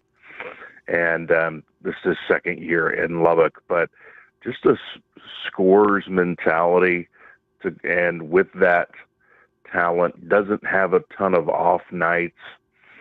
And, boy, you're right. That was a treat when he got going. He hit a 3 from the right wing. He hit a 3 from the top of the key, and then he hit a Steph Curry NBA, don't even watch it go in 3 from the left wing. That really treated our 15,000 that we had there that night against Baylor. And he's just a scoring machine at this point, and we'll go get you 15 a night pretty regularly. Yeah, Chance McMillan currently leading the Big 12 in three-point shooting percentage at 46%. We are joined by Jeff Haxton. He is the play-by-play voice for the Texas Tech Red Raiders. It is your scouting report, and it's brought to you by Jack Furrier Tire and Auto Care. Jack Furrier, since 1960, here to get you there. Man, the Wildcats, Jeff, had a lot of problems with JT Toppin the last time around. 20 points, 16 rebounds, that lefty jump hook, tough to defend. Do you find, I don't really remember seeing a whole lot of guys that can shoot with the left like he can down in the post. Do you find a lot of teams have trouble defending him? Yeah, I think so, because it is unique in that aspect. And when you look at JT, you don't necessarily think springy, and for as big as he is, he's got good quickness off the floor, so it can surprise you how fast he can get that up. And I've talked with him throughout the year at times, and he said the Lord really blessed him with that left hand touch, and you see that ball go up, and it doesn't look right to your eye because you're not used to seeing that quick little bunny from a big guy. And yeah, you're right. He was terrific against Arizona, 20 and 16, I believe you said it exactly right. And the only thing is the previous game, he had a little ankle tweak. So we're kind of anxiously waiting to see what percentage he's going to be. The same thing has been happening to Darian Williams all year long. He's had 3 of those little ankle rolls. I say little, they could turn into big things, or they can be nothing. Watching JT yesterday, he looked just fine, but you never know until you get out there between the lines. Well, last Saturday was very interesting. I've kind of nicknamed it Flagrant 2 Saturday because the Wildcats had Flagrant 2 situations in their game, and obviously you all had the same in the upset win over Houston. Did Tech ever get any clarification on why they thought that shot attempt by JT was a flagrant foul? Not publicly. It's one of those deals. It's one of the weirdest things I've ever seen, because we had a coach and your best player thrown out with 16-20 left to play in a ball game, and you're thinking, well, you guys have just ruined this game. For us to compete with Houston on the road, we're going to need every piece that we have. And Kevin Overton wasn't playing that night. So that's why at the end of the night, it would have been surprising for Texas Tech as a 10-point underdog to win. But you take away the coach, JT Toppin, Kevin Overton, and you still get it done. That's why I tweeted, I don't know if I've ever seen anything like that. But I'm sure there's been some talk behind closed doors or closed phone lines, private phone lines on why in the world that would have been determined to disqualify a player. And it was you get so fired up during these games. We just don't have players that are like that are cheap shot artists, that are bad guys. I've been around, teams in my life that have a guy who would take a shot for sure. But that early, just trying to get it across the floor, it's his offhand. He's throwing it with his right hand. His right foot's going to come up, and it just happened to come up in a bad place on Tugler. And next thing you know, he's going up the ramp, and it was one of the wilder things that I've been a part of. You, when you look obviously at this Texas Tech team, and you guys have the win over Baylor this past week, earlier this week, and Scott Drew, he's kind of the anointer after the Wildcats beat Baylor. He came out in the post game and said that Henry Vasar is a pro player. After you all beat them this week, he came out and said Texas Tech is a Final Four team. You obviously have seen a Final Four Texas Tech team, a team in 2019 that went to the national championship game. Is this a Final Four team? Does this team look a lot like that 2019 team that was able to go all the way to the end? No one's asked me that one yet. Good question. Yeah, that's a great one. Here's what will decide it for me. I can't make that assumption just yet. I think there's probably 12 to 15 teams, and I cast that net that wide these days because of parity, because of NIL, transfer portal, and all those things. I mean, we've had some real dark horses make the Final Four as of late, and we've seen 16s lose, and so.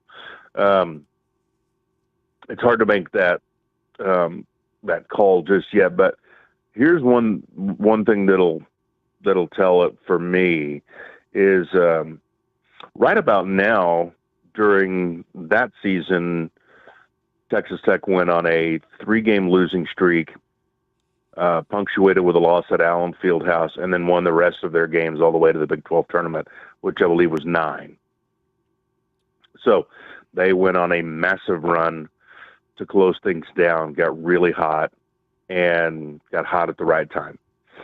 This team has been hot a lot earlier than that team, and together more a lot earlier than that team. But, that team had Tariq Owens, which was your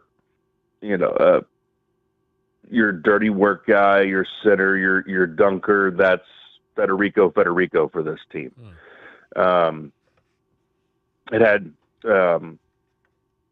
Matt Mooney, who was a tough guard and do everything. That's Chance McMillan. I could go on and on with the comparisons in between the personnel, but I think it does have some makings of that. Kind of now starting to find some foundation defensively, and then make it really tough for the other team to guard you. And that's what I love about this team, is they have so many different ways to score. Texas Tech broadcaster Jeff Haxton is providing your scouting report today. It's brought to you by Jack Furrier Tire and Auto Care. Jack Furrier, since 1960, here to get you there. Jeff, we've heard some of your play-by-play calls. You like to use the term bang on three-point shots, very similar to the great Mike Breen in the NBA. How did that become one of your phrases? Oh, I always had a deal of I kind of made fun of people for having catchphrases throughout the years, and then all of a sudden I had like 5 of them when I got to Lubbock. Well, guns up. I mean, bang. I mean, you've got that going. Guns up is along with Wreckham are the 2 things you probably hear the most on campus. Guns up is used repeatedly. You've got your mascot, with the little foam guns, and it just seemed to make sense. I always said, going back to 1999, bang for threes, but then I added the guns up 3-ball, which is kind of a hat tip to Matt Pinto of the Oklahoma City Thunder, who says, cha-ching, a Thunder money ball. This is guns up 3-ball. It kind of, in play-by-play, you come up and you listen to everyone from the small town guy to Kevin Harlan and beyond, and then you try to, take things that you like from them and just pluck little things and then try to make it your own style. And that's where that came from, as the old guns up 3-ball, started that my first year, which was 9 years ago already. And man, time has really flown, and I'm on my 3rd coach, and Grant McCaslin has been an absolute dream to work with, and we're just we're in a good spot. But knowing what we're running into tonight will be very interesting to see how they handle everything. And I just, applaud Arizona, my gosh, for, being 10-1 and conference. And that stop off, David, that stop off in Lubbock now has become very treacherous with the kind of crowds that we get. They used to not be that way. When I first got to Lubbock, they said if anyone's in the upper deck, it's a great crowd. Seriously, I mean, they had no one that would come to games, and now it's become kind of the thing to do, and it's just a lot of fun to watch. My one trip to Tucson for athletics was my 1,000th ORU broadcast. Wow. So that's been a while now with Oral Roberts. I think probably back to 2013, 14, somewhere around there. So it's good to be back. That's awesome. And when you talk about the road, the Wildcats have been very successful in this conference. So is Texas Tech, with wins at Utah, BYU, and Kansas State, Cincinnati, and obviously the upset at Houston. What are the keys today for the Red Raiders to get another road victory? Well, it's have that mix of 3-level scoring. They've been able to score around the basket. They've been able to score some at mid-range, and they really shoot the 3 well. But I think on games like this, it comes down to that one loose ball that you get to and the other team doesn't. And this team has kept balls alive that you wouldn't think they'd have a chance to get to, and now you got another possession that you weren't expecting. And when you do something like that, and it could be at the start or it could be at the very end, because we all know those things probably going to come down to the last possession like it always does, for the most part. And I say that, Tech's been a covering machine. I know this isn't a Vegas show, but they've been really good as far as covering point spreads and whatnot, and winning by decent margins. But this feels like one that'll come down to the last possession, and whoever scrapes that loose ball, whoever makes that diving play on the floor and does that little bit of extra, I think comes up with a win tonight. Jeff Haxton, he is the play-by-play man for the Texas Tech Red Raiders. Jeff, appreciate you taking a few minutes to join us. Have a great call tonight. Well, I know you're a busy man. Hey, save that voice up and, bring the halls and do all those things. And you have a good one today, okay? Absolutely. Jeff Haxton with your scouting report. And that's the lowdown on the team U of A is about to face on the hardwood. The scouting report has been brought to you by Jack Furrier Tire and Auto. Jack Furrier. Since 1960, we're here to get you there. If you're suffering from back pain and your physician is giving you a back brace or a pain pill or an injection and not explain the process of what you have and how to rehabilitate yourself, then there might be something missing. I'm Tom Corey. I'm a physiatrist here at Desert Sky Spine and Pain. If you're looking to find the root cause of your pain, any pain that's limiting your function, limiting the things that you want to do in life, call us at 520-229-2080 or find us on the web at desertskymedicine.com. Honey, our yard looks like a jungle. It's full of weeds, and the neighbors are complaining, I know. I'm trying to get rid of them, but the product I'm using just doesn't work. Not to mention, I don't have the time. It's not just the weeds. I'm also seeing ants and the spider, a scorpion. I saw a scorpion, and I think there's a pack rat living in the garage. I get it. It's scary. I'll call University Termite and Pest Control today and get rid of them all. You're the best, honey. University Termite and Pest Control, locally owned. Find them online at bepestfree.com. Experiencing the natural wonders comes easy at Rockin' K. Nestled at the base of the Rincon Mountain foothills, enjoy stunning mountain views up close every day. 6 model homes are now open to tour at Del Webb at Rockin' K. Here, life is about more than just beautiful homes. It's about the experiences waiting outside your front door at this new 55-plus active adult neighborhood. LiveRockingK.com. Designed by nature. Proud U of A radio broadcast sponsor. Does it feel like the price of everything is going up, up, up? We can't control the price of gas or groceries, but at Royal Kia, we never add market adjustments, even while other dealers add fees because inventory is limited. At Royal Kia, you can rest assured you won't pay market adjustments, and we stand by our transparent online pricing. Royal Kia, the dealership that's different. OAC plus tax, title, license, dealer installed options, and 520.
3 out there, it's good again. Caleb Love dialed in as he was in Tempe. 11 first half points, ties the game at 39. And we're back with you out here at the Jim Click Hall of Champions Plaza, getting you set for the Wildcats and Texas Tech tonight. And we have another special guest joining us. It's just been a parade of folks here tonight. Pleased to be joined by Arizona Final Four participant Reggie Geary, joining us, also analyst on the Arizona Sports Enterprises road broadcast. And so Reggie was in Provo on Tuesday night. And Reggie, just how would you describe the environment and the way the Wildcats fought through that to get another big road win? Yeah, first off, BYU Provo, they always seem to bring it. They got a high buy-in there at the university. So to go into the biggest arena in the Big 12, 18,000 people, I'm excited. They felt that they were in a good position maybe to beat an Arizona team that night. So the atmosphere was electric, and fortunately for us, the guys came out and performed well. And really put a nice performance together to get a really, really good victory on the road. We were talking in our last segment just about how Tommy kind of let them play through that run that BYU made to take the lead. What did you kind of like about the way he handled that situation, the way the team responded? Yeah, I think the trust is growing in this group, that he's understanding what he has. There's no panic now, and when it seems that maybe we should get to a timeout, or maybe we should change some things up, I think he has the confidence is growing, especially in that top 8. He's got that heavy rotation going right now. So when BYU was kind of doing everything, Igor was getting to the rim, and they were getting a couple 3 balls here and there. No real panic there, especially early in the second half. I think he felt, I think we all felt, we had the stronger team. We just hadn't got that rhythm yet, but luckily they found it. And I also believe that, as a coach, you want your guys to be able to play through those situations, because there are going to be some times where you don't have timeouts. And you want to already know what they're going to do and how they're going to respond in an adverse environment on the road, right? Definitely. I think early in the season, you call a timeout, bang. You hit it, you bring them over and talk. But now we're 2/3 through the season. Right. And so, I think these guys have an understanding of when things are going right, how to get it back on without coach having to do that. And so it was really good to see. I'm asking this. A lot of people talk about Vazar being in the starting lineup. You have a great coaching experience, great former player. Speak to the people a little bit by what do you think about why they're not making a change? Yeah, I think it's a great question. And Kelvin, I've had people say the same thing to me. Mm-hmm. How come they're not starting him or starting Vazar or starting this person? It's to me, it's about chemistry. Yeah. Right now you have 2 upperclassmen in Del Orso and in Trey Townsend. I think it's important that he starts them. I think it's for their confidence, for their psyche. See what they have that day. See how they're looking. Can Del Orso, can he get Can he handle the pressure? Can he get a little separation? He's really good in the first half now. He's been good for the Cats in terms of knocking down 1 or 2 threes to kind of get us out the gate. And you kind of see what you have there. You always know you got the young fellas. So I always tell people, and I always believe, even with myself, I don't care who starts. I want to finish. Yes, I always say that. I always say that. You know what I mean? And so I think it's good. And I also say, I don't always say this, DK. I believe that when the coaches show the transfers, I brought you in. I picked you guys. When they start those guys, I feel like it boosts their confidence, and it makes the younger guys understand that, hey, if you buy into what we're trying to do, I'll have this same type of trust for you. And these guys coming over where they could have went to any program, because I know Townsend hasn't put up the numbers yet, but he's totally different. I mean, he's used to a totally different type of offense where they isolate, run plays, get him the ball. I guarantee you, if we ran some plays and got him the ball, and with some of the stuff that Oakland did, because that's what we do as coaches. We'll go find what you were successful at. We'll look at that play and we'll build it within our system for you. And I bet if we did that, but Tommy is saying that no, we're going to play our system and we're going to be successful doing that, right? Yeah, exactly. And Townsend has some good nights. He's had some good nights, and he's carried the load. But this is what I want to add to it. I think it's now you have your best unit defensively, especially. I think their bench, our bench, Arizona bench is ranked like number 20 in the country. Now you have this second wave. So you have Townsend out there, you have D'Orso out there in that starter. They played that first 5 to 6 minutes, and now you have this wave coming at you with KJ Lewis and Henry Vasar and Carter Bryant now. Your best defensive unit, probably your best offensive unit. And so if the game is now scored around there, they're feeling a little bit fatigued. Now you have that second wave where you now can increase the lead or get back in the game or whatever you need to do. So I think it's twofold. I think it's a really good strategy, and it took time to get there. All right, you obviously saw this team down in Lubbock. Reggie, what's your scout on these Red Raiders? I mean, you know it's going to be a fist fight. You know, that's what it was down there. That was our big. Kelvin likes to call them Baylor West. Baylor West. I mean, they've been in the league. They know what it takes. Well, you know, the coach was at Baylor. He the one who helped recruit Lester down to Baylor, and now, he moved from North Texas, over to he was at North Texas, and now he's over at Texas Tech now. So, and then I call Baylor North Kansas State, right? Right. Next on the docket. Right. Yes, yeah, no, it was a physical affair up there. I think it was a real turning point for the Cats, because after that game, Tommy was like, "Look, everyone thinks we're soft now. We got to respond. We got to react to this." And I think they have, and I think we've seen that over the last 7 games. Yeah, the Gritty Boys came alive. Gritty Boys came alive. Yep. They saw that film and said, "Hey, we don't like that." Yeah. But this is once again a Texas Tech team that's got a lot of weapons. I wanted to ask you, because it used to be this thing about California, and I remember thinking the same thing too, coming from Texas, because you don't really know, you're right. And so when I come out here, they were saying that the California guys were soft or whatever, whatnot, and I'm like, okay, well, they winning all the games, so I don't really know what's going on. You know what I mean? Then I get here and Reggie followed me, you know what I mean? Let me know from the top that it wasn't gonna be sweet, right? Right from the top that it wasn't gonna be sweet. But what do you think about going into the Big 12? Because I said one of the things is this is probably one of the least amount of California kids that we've had. Now we do have who's that, Carter, right? Who's a big contribution to this team, right? But I feel like I was saying that we have a kid from St. Louis, a kid from Texas, a Waka, and all these guys. I said, this is not the team who some of these teams may think they are. I think that's always been the case. The West Coast bias that we're soft or whatever, I always just chalked up to jealousy. They just mad we got a lot of sun and we out there by the beach. Right. Because LA's, from what I remember, is in the West Coast. Right. It is right there. But yeah, this team, we've always recruited nationally and internationally, and so you get all different kind of combinations. KJ Lewis, Tucson kid. Right. You know what I mean? We call him a West Coast kid, so it can vary from year to year. This team, it's more of a little bit of finesse team, but like they say, they show they got a little grit. They've shown they got a little grit. They've got tougher and tougher. Carter Bryant in particular, early in the year, it seemed he was a little wide-eyed. Now it seems like, he's got it. He's understood, okay, this is the speed. This is what it takes to compete at this level, and he's been fantastic.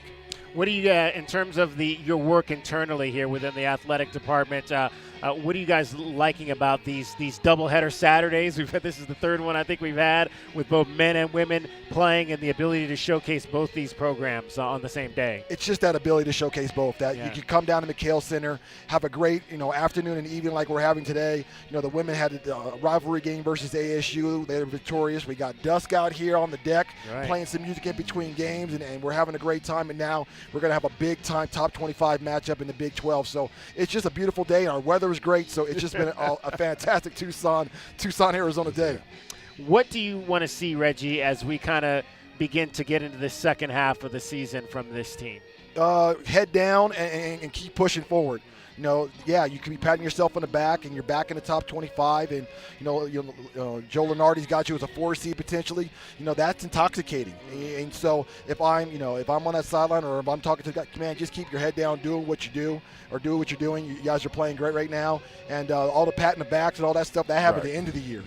Just stay focused. You guys got something. All right, Mr. Defense, tell me what you're liking about what KJ Lewis is doing this year. Man, I really like it. I'm a KJ fan. He reminds me of myself. Even though we're a little bit different position, he's more probably the 2. I was probably more of a 1. I just love his physicality. He seemed. I thought early in the year, in my mind, I'm a defender. I have 2 different. I have pressure and smart pressure. Now, pressure, I can just jump with somebody and just go crazy. But smart pressure is really kind of using my head and knowing when to be cool and when to be hot. And I think he's done a better job of that. We're seeing less fouling of him. He seems to be more under control. And when he's doing that, now he's getting multiple deflections. He's getting steals. He's getting blocked shots. And he can just let that beautiful athleticism that he has just take over. So, big fan of KJ. Think he could be a premier. I'm going to just say this one. I think Carter Bryant is an elite level defender. No, for sure. See what I'm saying? So you got long, especially once they moved him to the 4. I feel like he's playing better because of that move, because I thought offensively he tried to handle the ball too much. He was trying to, you know how you get the guard, you want to prove that you can handle the ball. But I felt like when he went to 4, he's still passing, he's making the right decisions, but he's not putting the ball on the floor as much. But a guy that I want to talk about defensively that I feel like is really the difference with this group, because we knew what KJ Lewis was going to bring.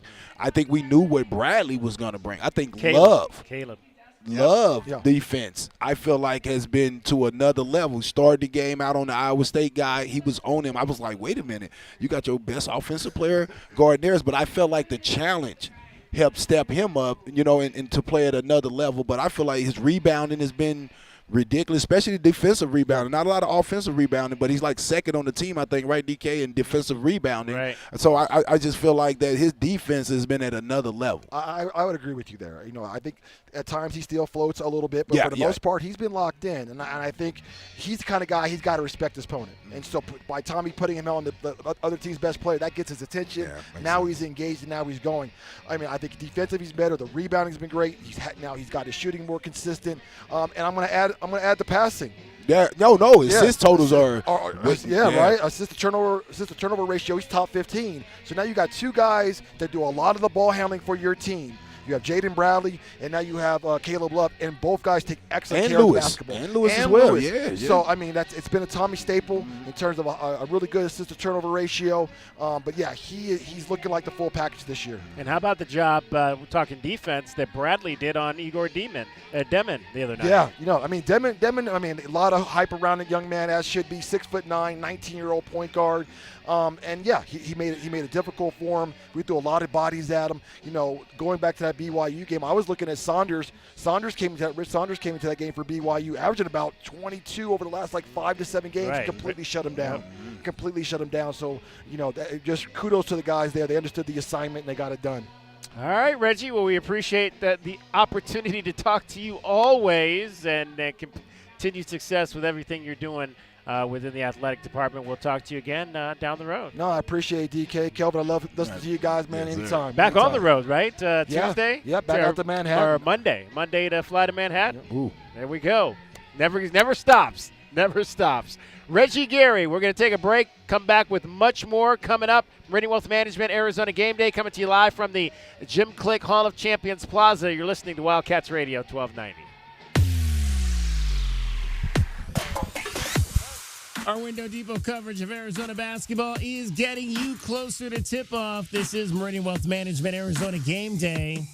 Hour 2 of our pregame show is brought to you by Dave & Buster's Tucson, Dorado Rock, Goodfellas AC, Humane Society of Southern Arizona, Lexus of Tucson, Recon Auto Detail, Right Way Heating, Cooling, and Plumbing, Rocking K, a master planned community designed by nature, University Termite and Pest Control, and by Meridian Wealth Management, wealth well managed, life well lived.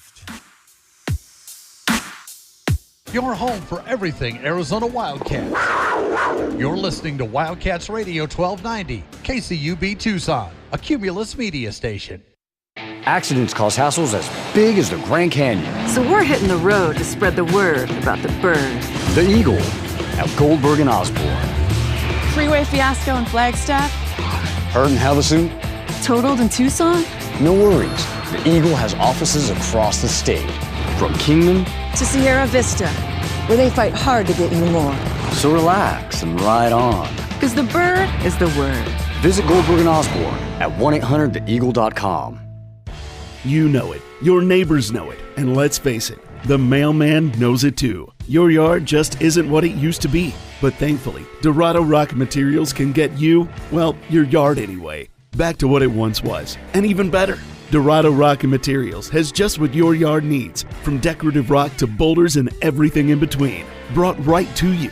And if you need help spreading it, we can help with that too. Dorado Rock Materials. The right service, the right product, the right price. Go Wildcats! As a new season starts, the Tucson Police Department bears down with the Tucson community. We are looking to build our team, and we need you. Interested in joining our starting lineup? Visit jointucsonpd.org. Join our team and score a great career. From our commissioned officers to our professional staff, Tucson Police Department proudly stands behind the Arizona Wildcats. Bear down and apply today at jointucsonpd.org. Don't hold back. Just dive right in. This is Desert Diamond. The round-the-clock, off-the-charts, over-the-top spectacle that puts a shine on any day, anytime. The tables are hot to the touch. The slots are spinning winners every day. And the point spreads are yours for the taking. So go ahead. Live the diamond life. Desert Diamond Casino. Visit ddcaz.com. An enterprise of the Tohono O'odham Nation. If you have old windows, they are probably driving up your energy bills. Upgrade with new windows from the Window Depot. The Window Depot provides unbeatable value and a wide variety of in-stock and custom order windows to fit your style and budget. With our exclusive SI window brand, made right here in the USA, you'll get a full lifetime warranty, including glass replacement, for ultimate peace of mind. Order online at thewindowdepot.com or visit a location near you and start your project today. Experience the best prices, the biggest inventory, only at the Window Depot. Broadway in Tucson presents the new 2024-2025 season, featuring 6 blockbuster productions, including Mamma Mia and the Southern Arizona premieres of Clue, live on stage, Beetlejuice, Some Like It Hot, the Neil Diamond Musical, A Beautiful Noise, and Shucked. Secure your signature season tickets today and get the best seats at the best prices. Visit BroadwayInTucson.com and secure your 2024-2025 season tickets today. Does it feel like the price of everything is going up, up, up? We can't control the price of gas or groceries, but at Royal Kia, we never add market adjustments, even while other dealers add fees because inventory is limited. At Royal Kia, you can rest assured you won't pay market adjustments, and we stand by our transparent online pricing. Royal Kia, the dealership that's different. OAC plus tax, title, license, dealer installed options, and $529 doc fee. Royal Kia, Speedway in Columbus or royalkia.com. Experiencing the natural wonders comes easy at Rocking K. Nestled at the base of the Rincon Mountain foothills, enjoy stunning mountain views up close every day. In the top-rated Vail School District, Rocking K is close to work, shopping, and services. Tour 18 model homes by top-tier builders, offering move-in ready homes and special incentives. LiveRockingK.com. Proud U of A radio broadcast sponsor. Wildcat Nation, are you ready? Caleb on a breakaway windmill jam. Arizona basketball never sleeps. Bear down, Cats. Our Window Depot coverage of U of A basketball continues. The Meridian Wealth Management Arizona Gameday pregame show is brought to you by Meridian Wealth Management. Wealth well managed, life well lived. We're getting closer to tip-off for today's Arizona basketball game. This is Wildcats Radio 1290. Bradley for 3. Jaden Bradley has come alive in the second half. Drains Alexis of Tucson Charity 3. Jaden Bradley huge in the second half. Great driving kick there by KJ Lewis. Let's take a look at the Right Way rundown and see what's coming up on our pregame show. Brought to you by Right Way Heating, Cooling, and Plumbing. Do things the right way.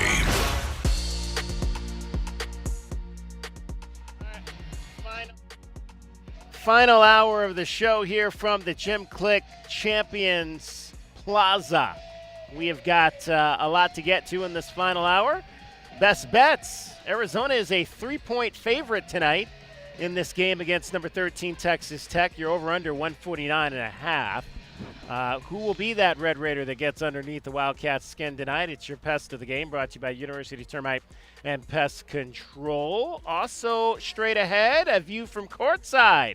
Corey Williams. We'll just talk to another Arizona Wildcat alum. He'll join us and tell you a little bit about what he thinks of this team that the Wildcats are going to face tonight. He has seen them on the college basketball circuit this year. Keys to the game, starting lineups, all of that still straight ahead as we take you right up to 8 o'clock. Network coverage, Brian Jeffries and Ryan Hansen tonight with tip-off at 8:30. Now, again, if you missed it earlier this week, this game is not starting until 8:30. It was initially supposed to be an 8 o'clock game tonight, but due to television and network coverage on ESPN, the main network, it is pushed back until 8:30 tonight. We'll also get you your scoreboard.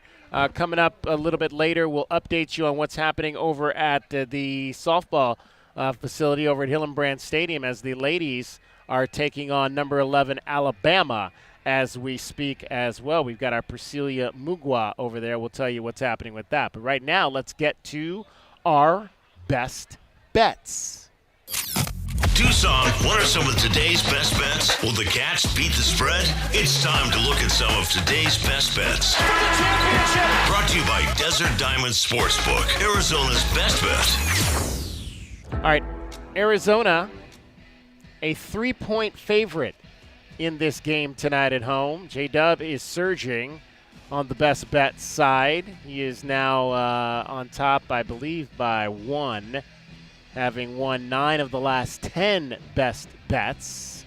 So we'll let J-Dub go first tonight. J-Dub, U of A was getting 3 points on Tuesday night in Provo. Tonight they're giving up 3 points here at home. What say you? I think same as the last game, guys. I think Arizona covers. I think they got something for the Red Raiders coming back to Tucson. Be a very focused team, especially on the offensive side. So, yeah, I think Arizona I'll take Arizona in the points for sure. Yeah, I like that too. I like Arizona to win this game tonight over Texas Tech. Again, this is a team that's come in and they've won 7 games in a row, and I think they've won their 5 straight on the road during that stretch as well. But I like the Wildcats at home in front of a raucous throng here tonight at McKale Center. Yeah, I agree with you guys on this one. I just feel like that, that was a bitter taste in their mouth from that game. And so, yeah, tonight they're going to come out and get it. All right, over-under on this one again is, what did I say, 149.5. I think this is – I'm going to go under on this. I think this is going to be a little bit more of a defensive struggle than we're used to seeing with Arizona basketball. And I can see this game being in the low 70s. Tonight. It might be 73-71 or something of that nature. The number for the last game, guys, by the way, did you see, is 124. Right. And that was with overtime. So it was one oh yeah.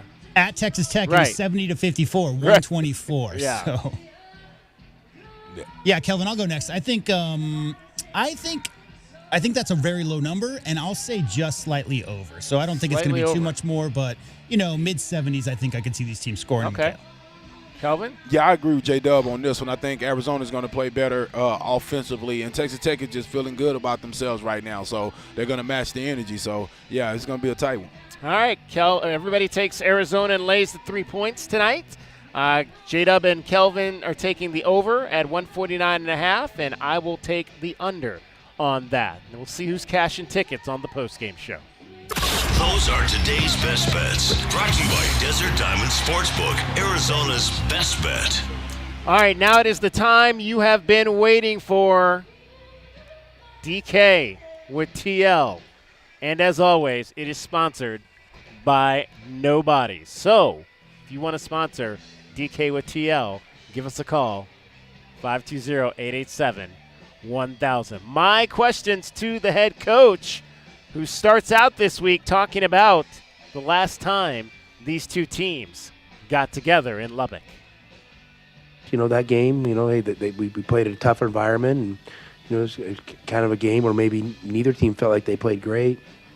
And, they kind of were able to kind of control the game in the second half with a little bit of a lead. And, we tried to hang in there, and we did hang in there. And, the last 4 minutes or so, it got away from us a little bit. So I necessarily don't think like we're a drastically different team. I mean, hopefully we're a better team. I mean, it's been a few weeks, and, we've had a lot of experiences and a lot of opportunities to practice our habits. So hopefully we've gotten a little bit better since then. Tommy, when you look at a guy like JT Toppin, and he was really able to do a lot of things with that lefty hook shot, can you replicate that? I don't even know if you have any lefties on your team that can replicate that in practice. Big Shimmy gets out there and practice a little bit here. He can give us a few reps, but no, it's tough. It's tough to. You're usually, it's going to be hard to simulate the other team's best players, because they're the best players for a reason and they're playing for a reason. And the guys that aren't playing as much or on your green squad or your practice team, whatever you want to call it, usually aren't quite as good. So it's tough to simulate, but he's obviously a very good player, very talented. He was great that day, and he's one of the more impactful bigs in the country. I mean, he's played really, really well this season. Jaden obviously scored all of his points in the second half at BYU. Was there something you said to him at halftime to push that button for him to play a little bit more aggressively? Nope. He's just a good player.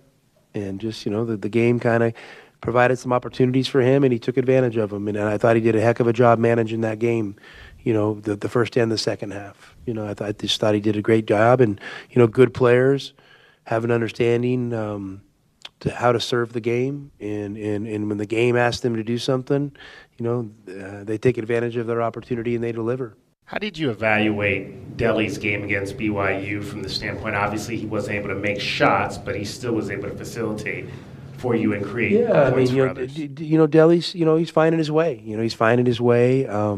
He has moments where, you feel like he's really broken through, and he has moments where he's had some struggles. I mean, that's part of it. We're hanging with him. That's what we do. We're hanging with him, and hey, I always feel like the next shot Delly shoots is going in. And, I know, maybe he's had some challenges on the defensive end here and there, but I don't think he's running away from those either. So, we're going to continue to try to put him in position to be successful. And we have faith at the end of the day that's going to pay off for him and for us.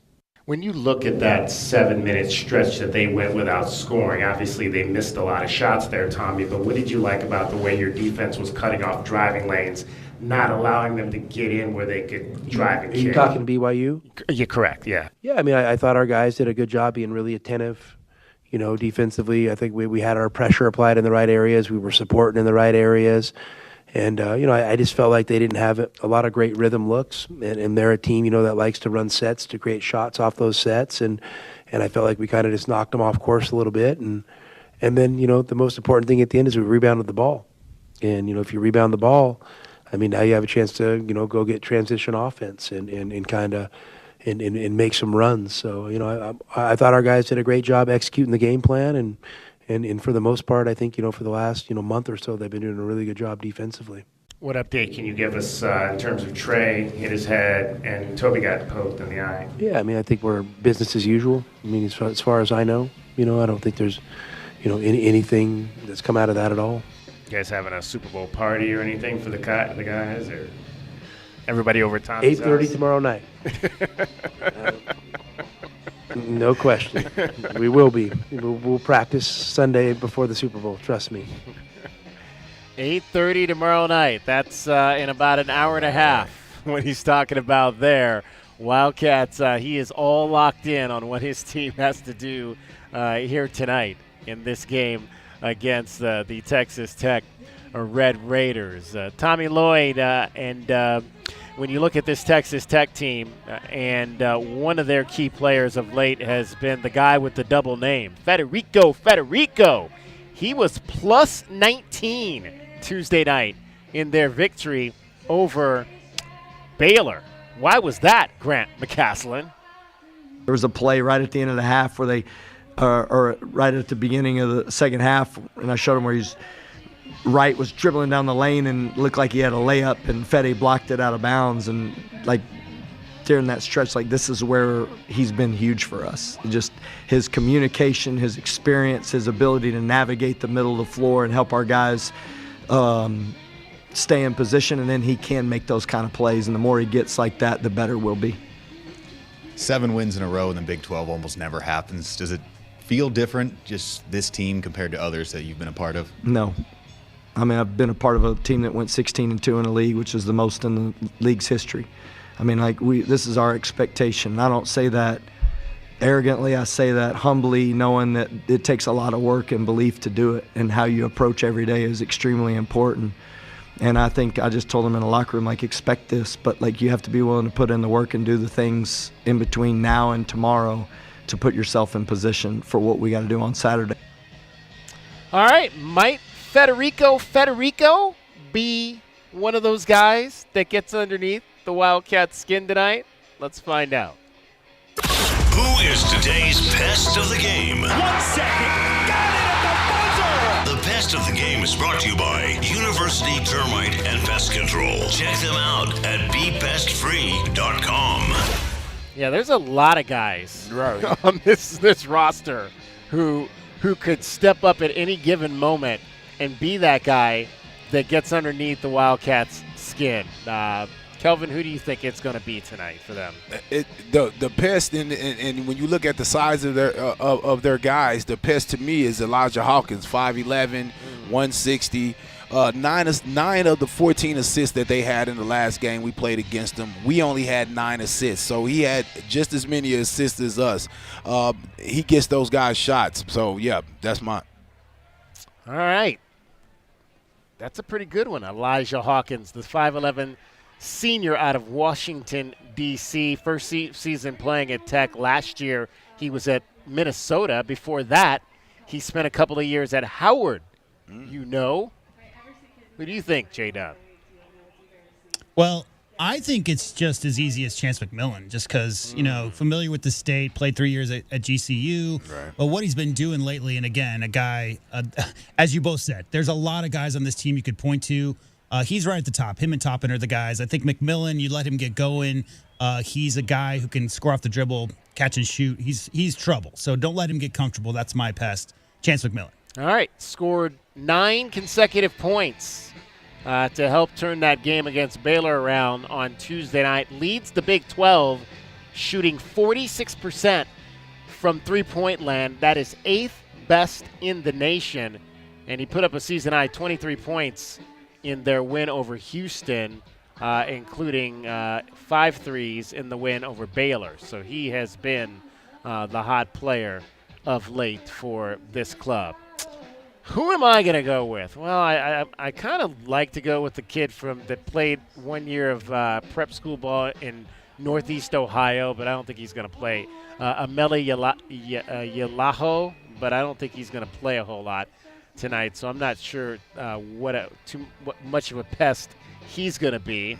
JT Toppin obviously is a guy that really lit it to the Wildcats the last time around. I think they're going to be more in tune with what he's able to do, but I'm going to go with JT Toppin again. Sophomore out of Dallas, last year at New Mexico, first year at Texas Tech. 20-16 the last time these two teams got together. 16-14 against TCU.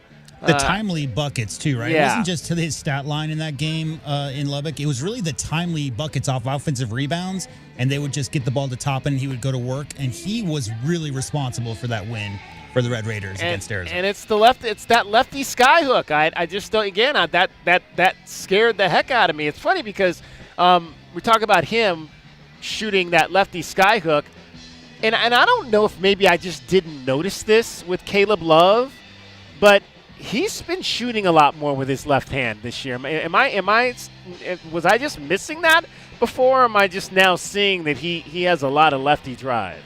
Well, what's happening is people is forcing him left, because if he go right, it's a dunk. So people are forcing him left, and he's taking it. He's taking the left, and he's getting all the way to the backboard and getting layups at the rim. It seems to be that they're not trying to challenge him as much left, but right, it seems to be people standing right there, forcing him back the other way. And he's taking advantage of that for sure. His ability to go to the left, I think, at least in the last few games, I've really noticed that has been extremely big for this ball club. And I'll add to that as well. He's going left, and he's also making a pocket pass back too. That's why the assist totals are coming up, because he's really attacking and forcing the defense's hand. Either you better help, and if you help, I'm making the right decision. So I think that's a part of the reason why he's been playing better offensively, is because that he's really been a two-way guy now. All right, Elijah Hawkins, Chance McMillan, JT Toppin will be the 3 Red Raiders that get underneath the Wildcat skin tonight. Amazing stuff. That's today's Best of the Game. The Best of the Game is brought to you by University Termite and Pest Control. Check them out at BePestFree.com. All right, can Jaden Bradley maybe be the guy that gets underneath the Red Raiders' skin, much like he did in the second half against BYU, where he went crazy, scoring 17 points and taking control of the game, and really has taken control of the last 2 games down the stretch. Tommy Lloyd on the emergence of his aggressive driving point guard. Jaden's becoming the consummate point guard. He understands winning. And, we were working on it early, and he's such a compliant, player and person. It was just finding that balance of how aggressive do you need to be early versus, running your team. And I think he's really settled into a sweet spot where he's just running the team and he just literally makes the right play every single time. And I told him he's a way better point guard than I am a coach, and thank you for that. You got to love it when those players make the coach look real good. Yeah, you got to love it. And I was saying early in the year, I thought Brad he was being too aggressive looking to score. You notice I haven't said that in about a month because he's playing different now, man. He's getting guys the ball. He's picking his spots. When the team need a pickup, he picks it up. But mostly he's trying to get the other guys going. I thought early it kind of was bumping heads a little bit with Caleb Love, and I think it threw off KJ Lewis as well because, you had all three guys trying to be aggressive, but I think they're selling into their spots. Indeed. Again, Bradley, it's been really good to see what he's been able to do the last few weeks, especially at the end of games when we talked about so much how at times the Wildcats can get into those ruts, and he has not allowed that to happen in the course of what this is now, I think, 5 straight wins now for the Arizona Wildcats in this latest winning streak. All right, it is Meridian Wealth Management, Arizona Game Day, and we are live on the Click Champions Plaza. Man, what a beautiful night. We've got the moon right above us. I'm sure some planets are up here. I was looking at my phone out, trying to figure out what planets are above us, but I couldn't see any. I'll have to turn around and see what we've got behind us coming up. We're going to talk to Corey Williams, U of A basketball class of 1996. We'll get your view from courtside coming up next. You're listening to Wildcats Radio 1290. Our Window Depot coverage of Arizona basketball continues. This is Meridian Wealth Management Arizona Game Day. Hour 3 of the pregame show is brought to you by Broadway in Tucson, Cool Willie's Aaron Plumbing, Drain Medics, First Choice Pools, Goldberg and Osborne, The Injury Lawyers, Kaiser Garage Door and Gates, O'Reilly Chevrolet, Showtime Sports Cards, Tucson Police Department, and by Meridian Wealth Management, wealth well managed, life well lived. Sean Furrier for Jack Furrier Tire and Auto Care. Now that winter is really here, cooler overnight temperatures mean that your tire pressure warning light could be on. In most cases, you solve the problem by simply adding the correct amount of air to your tires. As always, you can stop by any of our 14 area Jack Furrier Tire and Auto Care locations for a free tire inspection and air pressure check. And if you need help with that low pressure warning light, we fix those too. Check out jackfurriers.com. Jack Furrier Tire and Auto Care since 1960, here to get you there.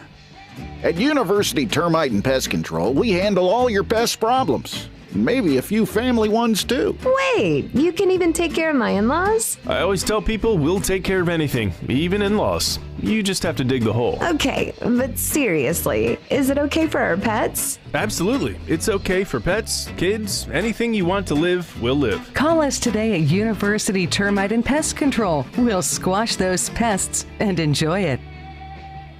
Hi, this is Peter Costa, former governor of the New York Stock Exchange and proud member of the Advisory Business Council with Meridian Wealth Management. One thing I've learned over 40 years on the floor is the value of a trusting relationship with your financial advisor. After all, everyone is a genius when the markets are going up, but when they drop, that's when the guidance of a professional is most important. For more information about Meridian, call 719-1433 or visit online at meridianwealthllc.com. Advisory services provided by Meridian Wealth Management, a registered investment advisor. The cold Arizona nights are here. Is your furnace ready? For just $59, Rightway is offering a complete system tune-up, ensuring your furnace runs efficiently to keep your home comfortable all season long. Routine maintenance is key to avoiding costly breakdowns. And with over 9,000 five-star Google reviews, you can trust Rightway to get the job done right. Plus, we'll include a free carbon monoxide test for your peace of mind. Call Rightway today at 520-640-2665 or visit us at rightwayac.com for your $59 complete system tune-up. If you're feeling overwhelmed by the thought of a home remodel, don't stress. The Window Depot is here to help. At the Window Depot, we're your one-stop warehouse for everything you need for your next remodel. Windows? Check. Doors? Got it. Cabinets, countertops, and everything in between, you'll find it all here at the lowest prices. Whether it's a kitchen, bathroom, or whole home makeover, our experienced designers are ready to bring your dream home to life, all at unbeatable prices. Find a location near you or shop online at thewindowdepot.com. The Window Depot, more than a window store. Does it feel like the price of everything is going up, up, up? We can't control the price of gas or groceries, but at Royal Kia, we never add market adjustments, even while other dealers add fees because inventory is limited. At Royal Kia, you can rest assured you won't pay market adjustments, and we stand by our transparent online pricing. Royal Kia, the dealership that's different. OAC plus tax, title, license, dealer installed options, and $529 doc fee. Royal Kia, Speedway in Columbus or royalkia.com. Experiencing the natural wonders comes easy at Rockin' K. Nestled at the base of the Rincon Mountain foothills, enjoy stunning mountain views up close every day. 6 model homes are now open to tour at Del Webb at Rockin' K. Here, life is about more than just beautiful homes. It's about the experiences waiting outside your front door at this new 55-plus active adult neighborhood. LiveRockingK.com. Designed by nature. Proud U of A radio broadcast sponsor. Hey, man. Yeah, it's me, your furnace, man. Hey, can I get a light here, man? I know we live in Arizona, so I understand I'm not, like as cool as your air conditioner. But I still need a tune-up at least once a year, man. So get the best in town, man. Goodfellas AC, bro. Hey, anybody smell that, man? I swear it wasn't me. Okay, it was me. Good service, good prices, Goodfellas. GoodfellasAC.com. Our Window Depot coverage of U of A basketball continues. This is the Meridian Wealth Management Arizona Game Day pregame show on Wildcats Radio 1290. Now, back to your hosts, David Kelly, the captain Kelvin Yvonne, and J.W. Madden. Pass knocked away, saved by Lewis. 4 on the shot clock. Lewis launches a 3 out there and drains it. K.J. Lewis. It's time now for us to take you down to front row of the arena. A view from the courtside is brought to you by Kaiser Garage Door and Gates. Kaiser, serving Southern Arizona for more than 25 years. All right, let's talk some Arizona Wildcats basketball with the man who's called several of the games this year. He is an Arizona Wildcat alum. He is forward Corey Williams, U of A basketball class of 1996. He was on the game Tuesday in Provo, Utah, wearing one of those big hats. Who gave you that big hat that you had on there, Corey? That big BYU hat. Nobody gave me that hat. I just jacked it as I walked past the student section. I was like, yo, let me get one of them hats. And I just took it. Man, what are they going to do? I mean, I straight up, the dude was putting them on the chairs, and I was like, yo, I need one of them hats. And he just gave it to me. I took the hat, and I took the picture and posted it just for fun. And it was a nice hat. So I didn't throw it away. I actually brought it with me when I came back to Tucson. So I'm coming through TSA in Salt Lake City, and I swear to God, I heard nice hat about 9 times from all the TSA agents. They literally just waved me through. There you go. They ain't patting me down. They just waved me through. They saw that hat. I know a couple of them wanted to buy it from me. They was like, where'd you get that hat? So, yeah, that's the story behind the hat. Sometimes you just got to take stuff. Corey, what was kind of most impressive about the Wild? We've seen this Wildcat team at times this year not be able to finish games. They've lost some leads down the stretch, games where they've had advantages, and they've the other team's been able to get close again. What did you kind of like about the way the Wildcats answered that run by BYU and put them away down the stretch? Well, when teams play at home, there's usually one run they make to take the game and kind of push ahead and get the momentum. And once they grab the lead, they usually hold on to it.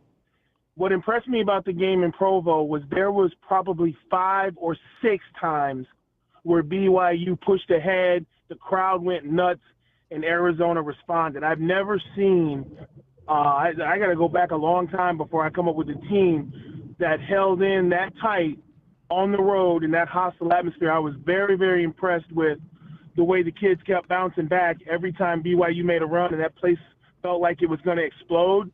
Somebody made a play, quieted the crowd, and they just kept fighting. One of the things that kind of stood out to me at the defensive end of the floor in the second half was really just how the Wildcats cut off the drive lanes. They would not allow BYU to penetrate and be able to kick out the ball to those shooters to get open looks. It was really just making them kind of find their way around that three-point line to try to make shots, and it really took the Cougars, I thought, out of their rhythm. Well, the first half, Demon was killing Arizona. Ball screens, penetrations, doing everything.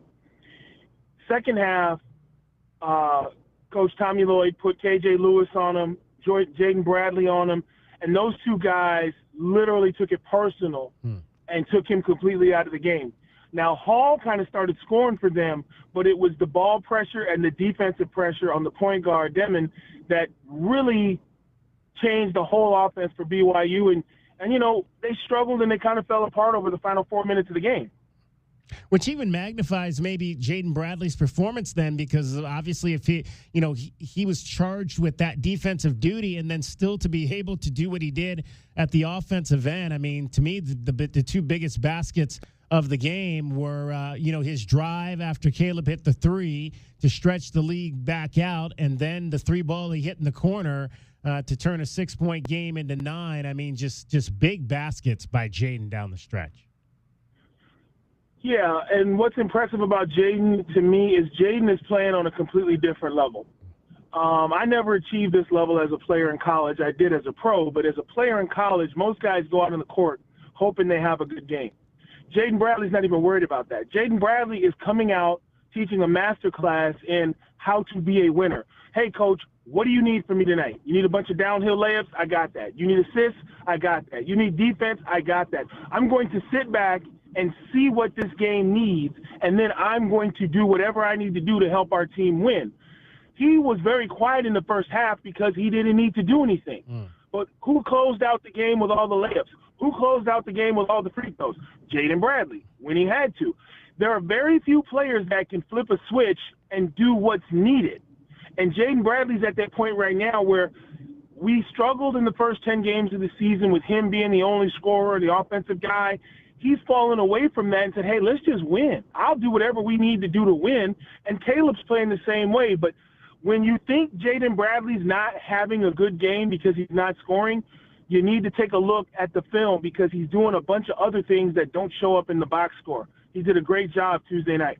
We are joined by U of A basketball forward Corey Williams, class of 1996. It is your view from courtside, brought to you by Kaiser Garage Doors and Gates. Kaiser, serving Arizona for more than 25 years. Corey, when you look at Henry Vasar and the emergence of him since the last time we talked, he's really, kind of shot to the forefront for this team. What do you like that he does best? What's the best thing about his game that you like?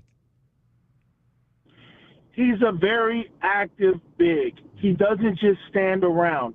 If he sets a screen, then he rolls. If you drive to the basket, he crashes. If you penetrate, he moves to the short corner of the high post, and if you hit him for the jumper, he'll hit that. If you hit him for the reversal and nobody steps out, he'll shoot. He's not the kind of guy that just stands around and tries to figure out when am I going to get the ball. He reacts to what the other 4 teammates are doing, and if you notice, when he scores, it's usually 1-on-0 dunks or jump shots because he goes where the defense isn't. He's the direct beneficiary of all the penetration from KJ, from Jaden, from Caleb. When those guys penetrate and get downhill, Carter Bryant, when he penetrates, Vasar is just sitting back like, okay, let me go over here. Maybe I'll get a drop step dunk. Maybe I'll get a wide open 3. And the other thing about his game that's great is his teammates have the utmost confidence in him. They give him the ball when they draw a double team. So he's not doing a ton of one-on-one scoring. I don't think that's his game. But, man, he's catching lobs. He's dunking. He's getting offensive rebounds after other guys shoot. He's being active. And that, to me, I see a lot of 7-footers across the country all the time. And the word that comes to mind, most of them are just soft. They don't want to bang. They don't want to mix it up. They're not active. They're just big. And I'm just like, man, these guys are just taking up space. I played with big guys that were dogs, and I'm used to that. Even as a pro, I played with big guys that used to get mad if they didn't get the ball. So it's refreshing to see a 7-footer who loves to mix it up, who doesn't just sit around and wait for things to happen. He goes out there and he makes things happen. Have you seen Texas Tech at all live this year, Corey? What are your thoughts on the Red Raiders? Yeah, I saw Texas Tech. They played at BYU, and they closed them out in a fashion that made me raise my eyebrow. That Darian Williams is a Bradley Beal-type NBA guy. Arizona got a good close-up look at those dudes. They are scrappy. They run the rim. They play defense. They shoot threes. I mean, Texas Tech is no joke. It's going to be a great revenge game for Arizona. Texas Tech didn't get a lot of fanfare in the beginning because it's not a sexy school. It's not a sexy name. They don't play a sexy style of basketball. But I tell you what, you're not going to get no layups. I tell you what, if you don't get back on defense, they're going to drop threes on you. If you don't put a body on the big man, they throw the lob and he'll dunk it on you. Like, they play almost pickup style basketball. It's not pretty. It's gritty. And Arizona did not play well there. Of course, they were all jacked up to play Arizona. Now our fans and our crowd needs to get jacked up when they come in there. How do you stop JT Toppin's lefty skyhook there? We don't see a lot of bigs that can shoot with the left like that. I'm telling you right now, you don't stop it. You don't stop it. You limit his touches, and what you try to do, if you've got the time and you've got the players and the personnel, you break down 2 or 3 games of tape and you say, okay, this is where he likes the ball. We got to make sure he doesn't get it here. This is what he likes to shoot. We got to make sure he doesn't get that. You're never going to limit a guy like that. What you're going to do is say, hey, man, we got to take away those 10 easy points that you get every night. If you finish with 12 and they were all a hard-fought 12, fine. But we can't let you get 25 and 10 or 11 of them were easy. So with him, you got to figure out what makes him uncomfortable. Okay, he doesn't like the high post. He doesn't play well out of the double team.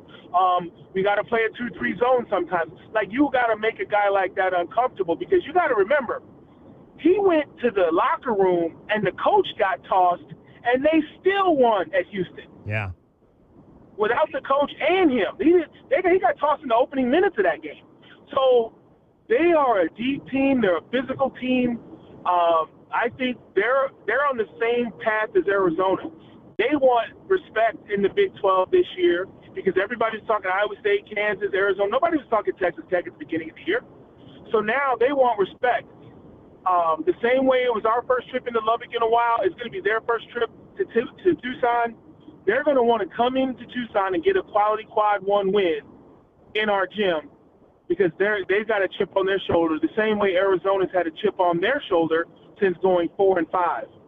Arizona forward Corey Williams is our guest, basketball class of 1996. It is your view from courtside, brought to you by Kaiser Garage Doors and Gates. Kaiser has been serving Arizona for more than 25 years. Real quick, Corey, Super Bowl Sunday is going to be interesting, I hear, at your house.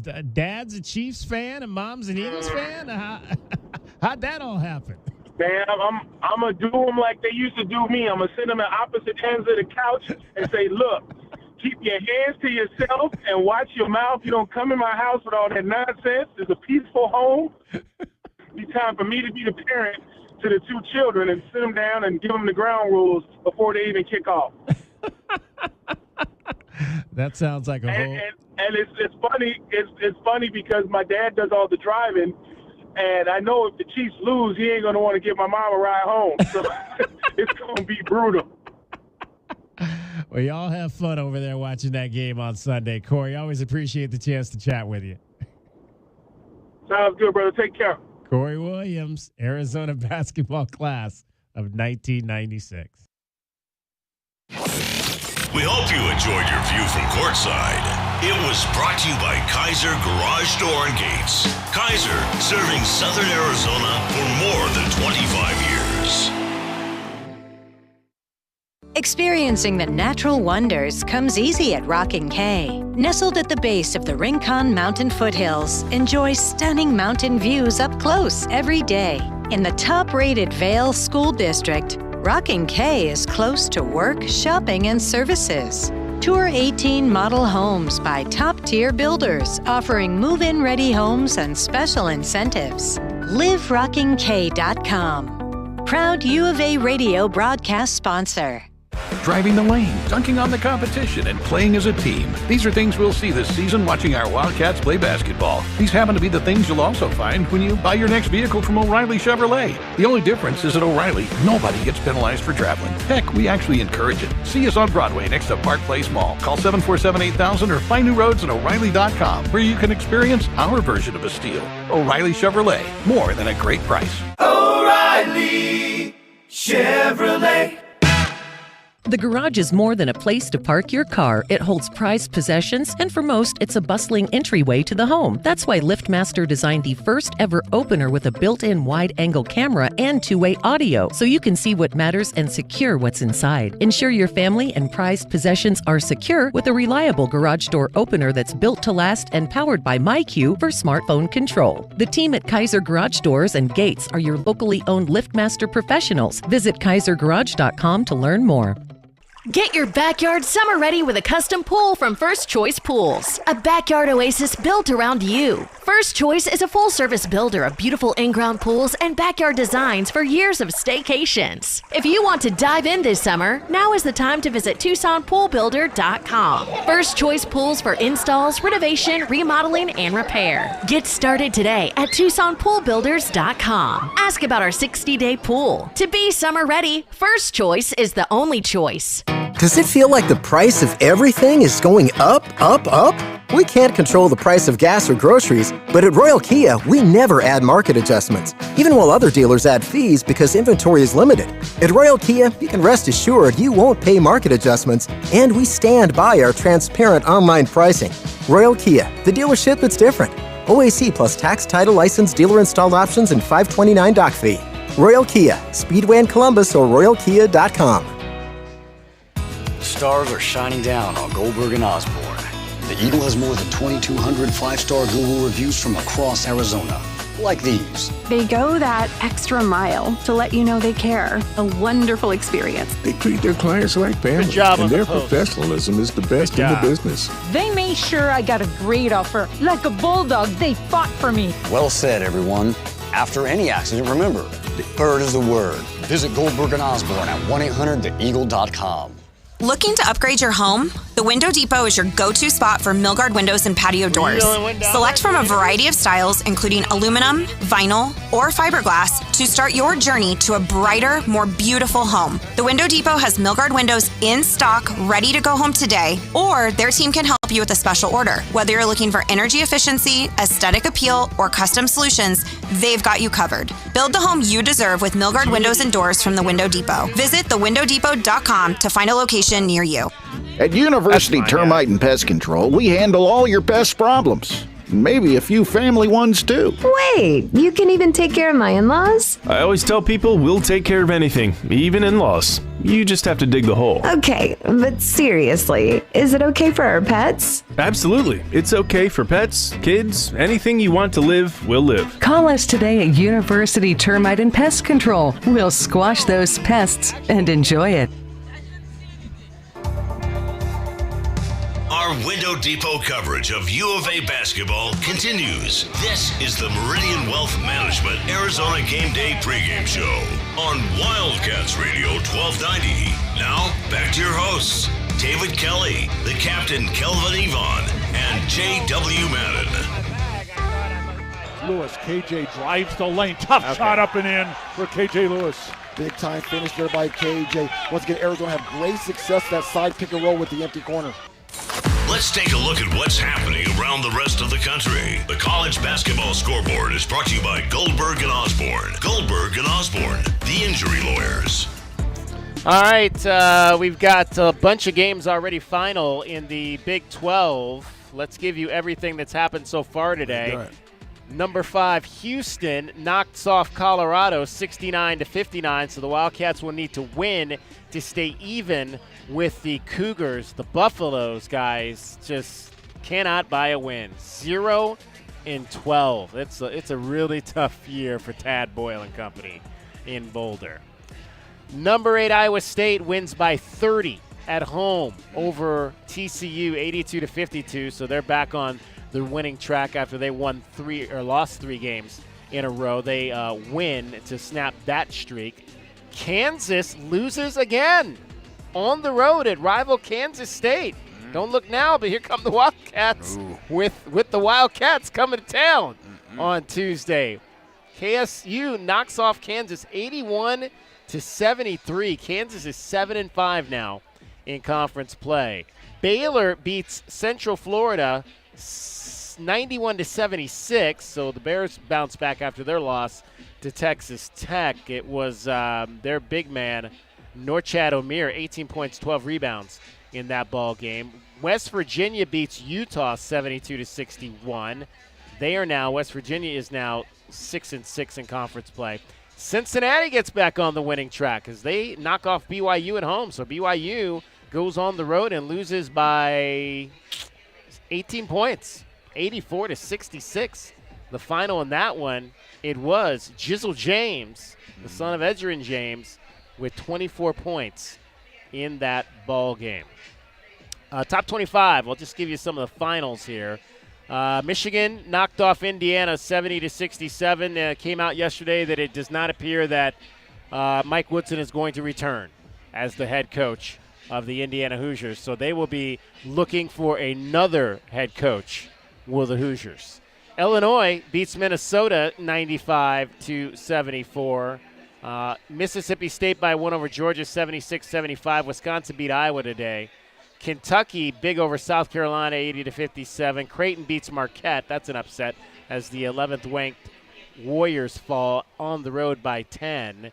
Number 10 Texas A&M wins on the road at number 15 Missouri 67-64. Michigan State takes down Oregon 86-74. The Ducks are just 5-8 in the Big Ten Conference. Number 4 Tennessee wins at Oklahoma by 18. And how about number 6 Florida going on the road and knocking off number 1 Auburn 90-81, just the second loss of the season for the Tigers. Duke loses on the road at Clemson. Clemson 11-2 in the ACC with a 77-71 win. That is your scoreboard. The College Basketball Scoreboard is brought to you by Goldberg and Osborne. Goldberg and Osborne, the injury lawyers. Wildcats fans, our keys to the game are brought to you by Royal Automotive Group. Royal Automotive, the dealer that is different.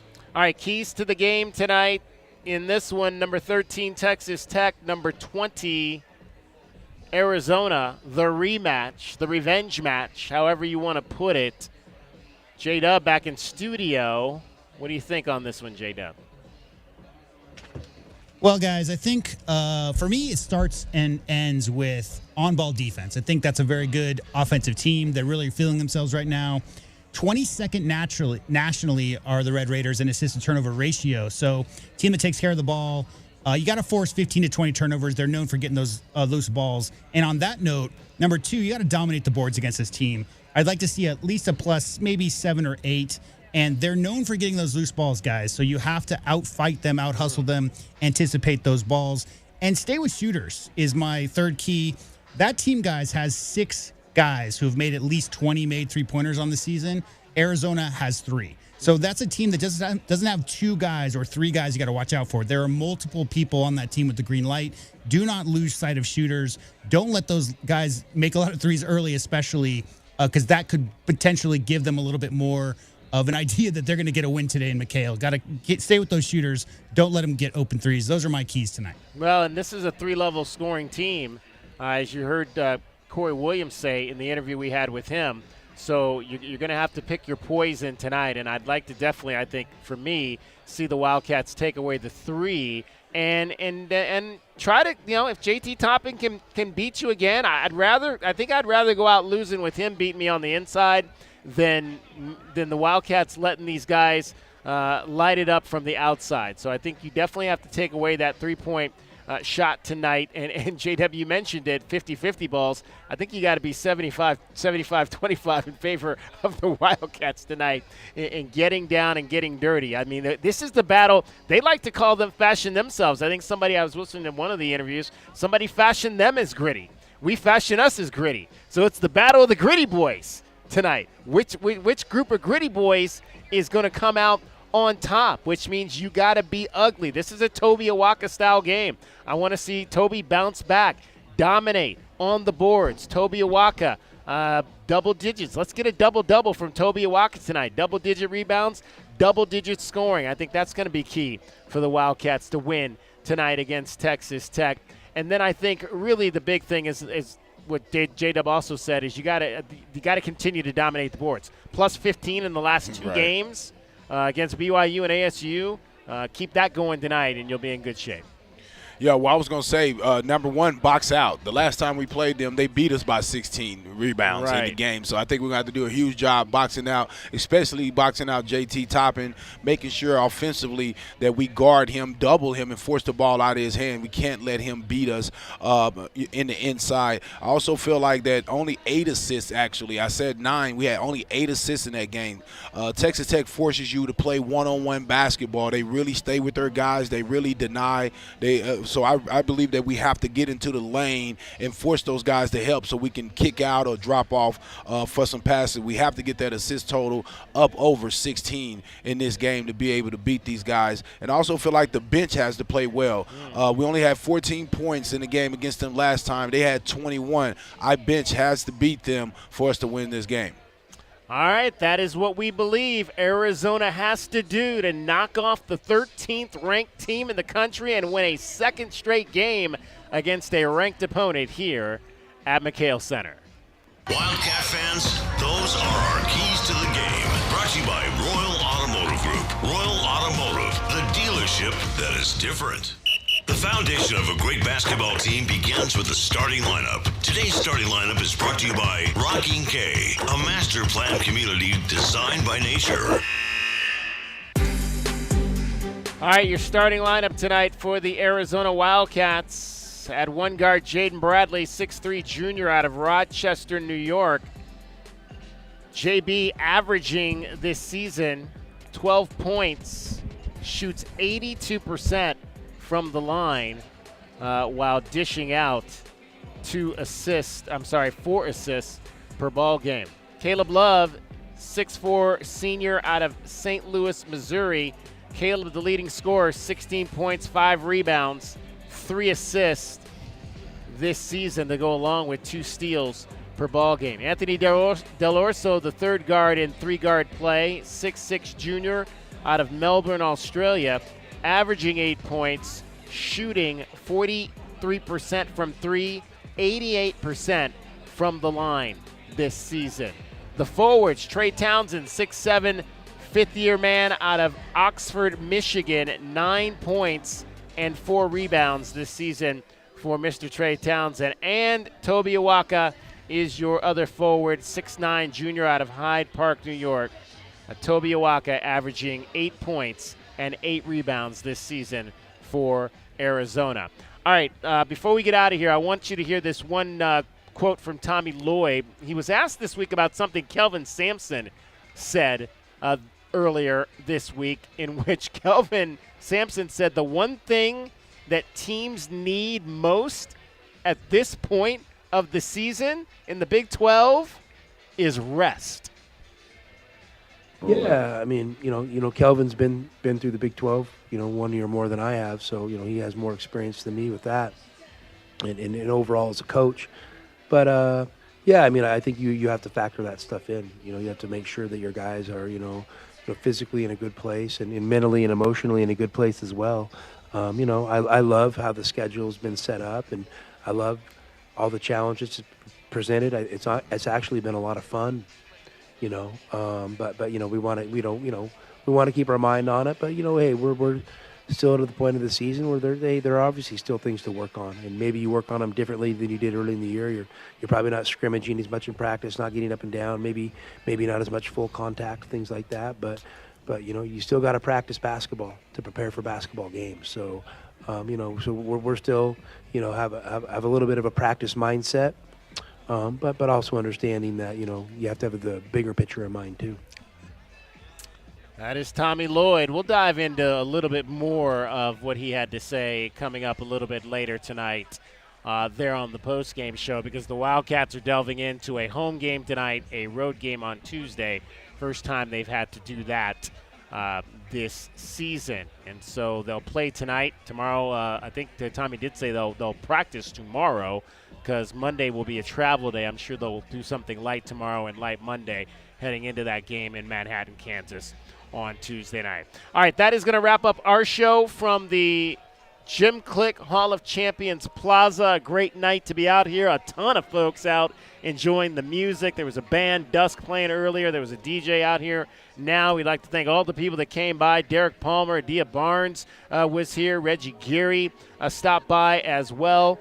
Kelvin Ifan here along with Corey Williams and Jeff Haxton from Texas Tech. For J-Dub and Kevin Curran, too. Kevin Curran. I totally forgot about Kevin. Can't forget about our guy Kevin Curran, who was here earlier as well. For J-Dub, for Kelvin, for Priscilla, my name is David Kelly. Coming up next, number 13 Texas Tech versus number 20 Arizona. You'll hear it. Tip-off at 8:30 with Brian Jeffries and Ryan Hansen. We'll talk to you after the game. Bear down, Arizona. Our Window Depot coverage of Arizona basketball continues. This is Meridian Wealth Management Arizona Game Day. Hour 3 of the pregame show is brought to you by Broadway in Tucson. Pools, Goldberg and Osborne, the injury lawyers, Kaiser Garage Door and Gates, O'Reilly Chevrolet, Showtime Sports Cards, Tucson Police Department, and by Meridian Wealth Management.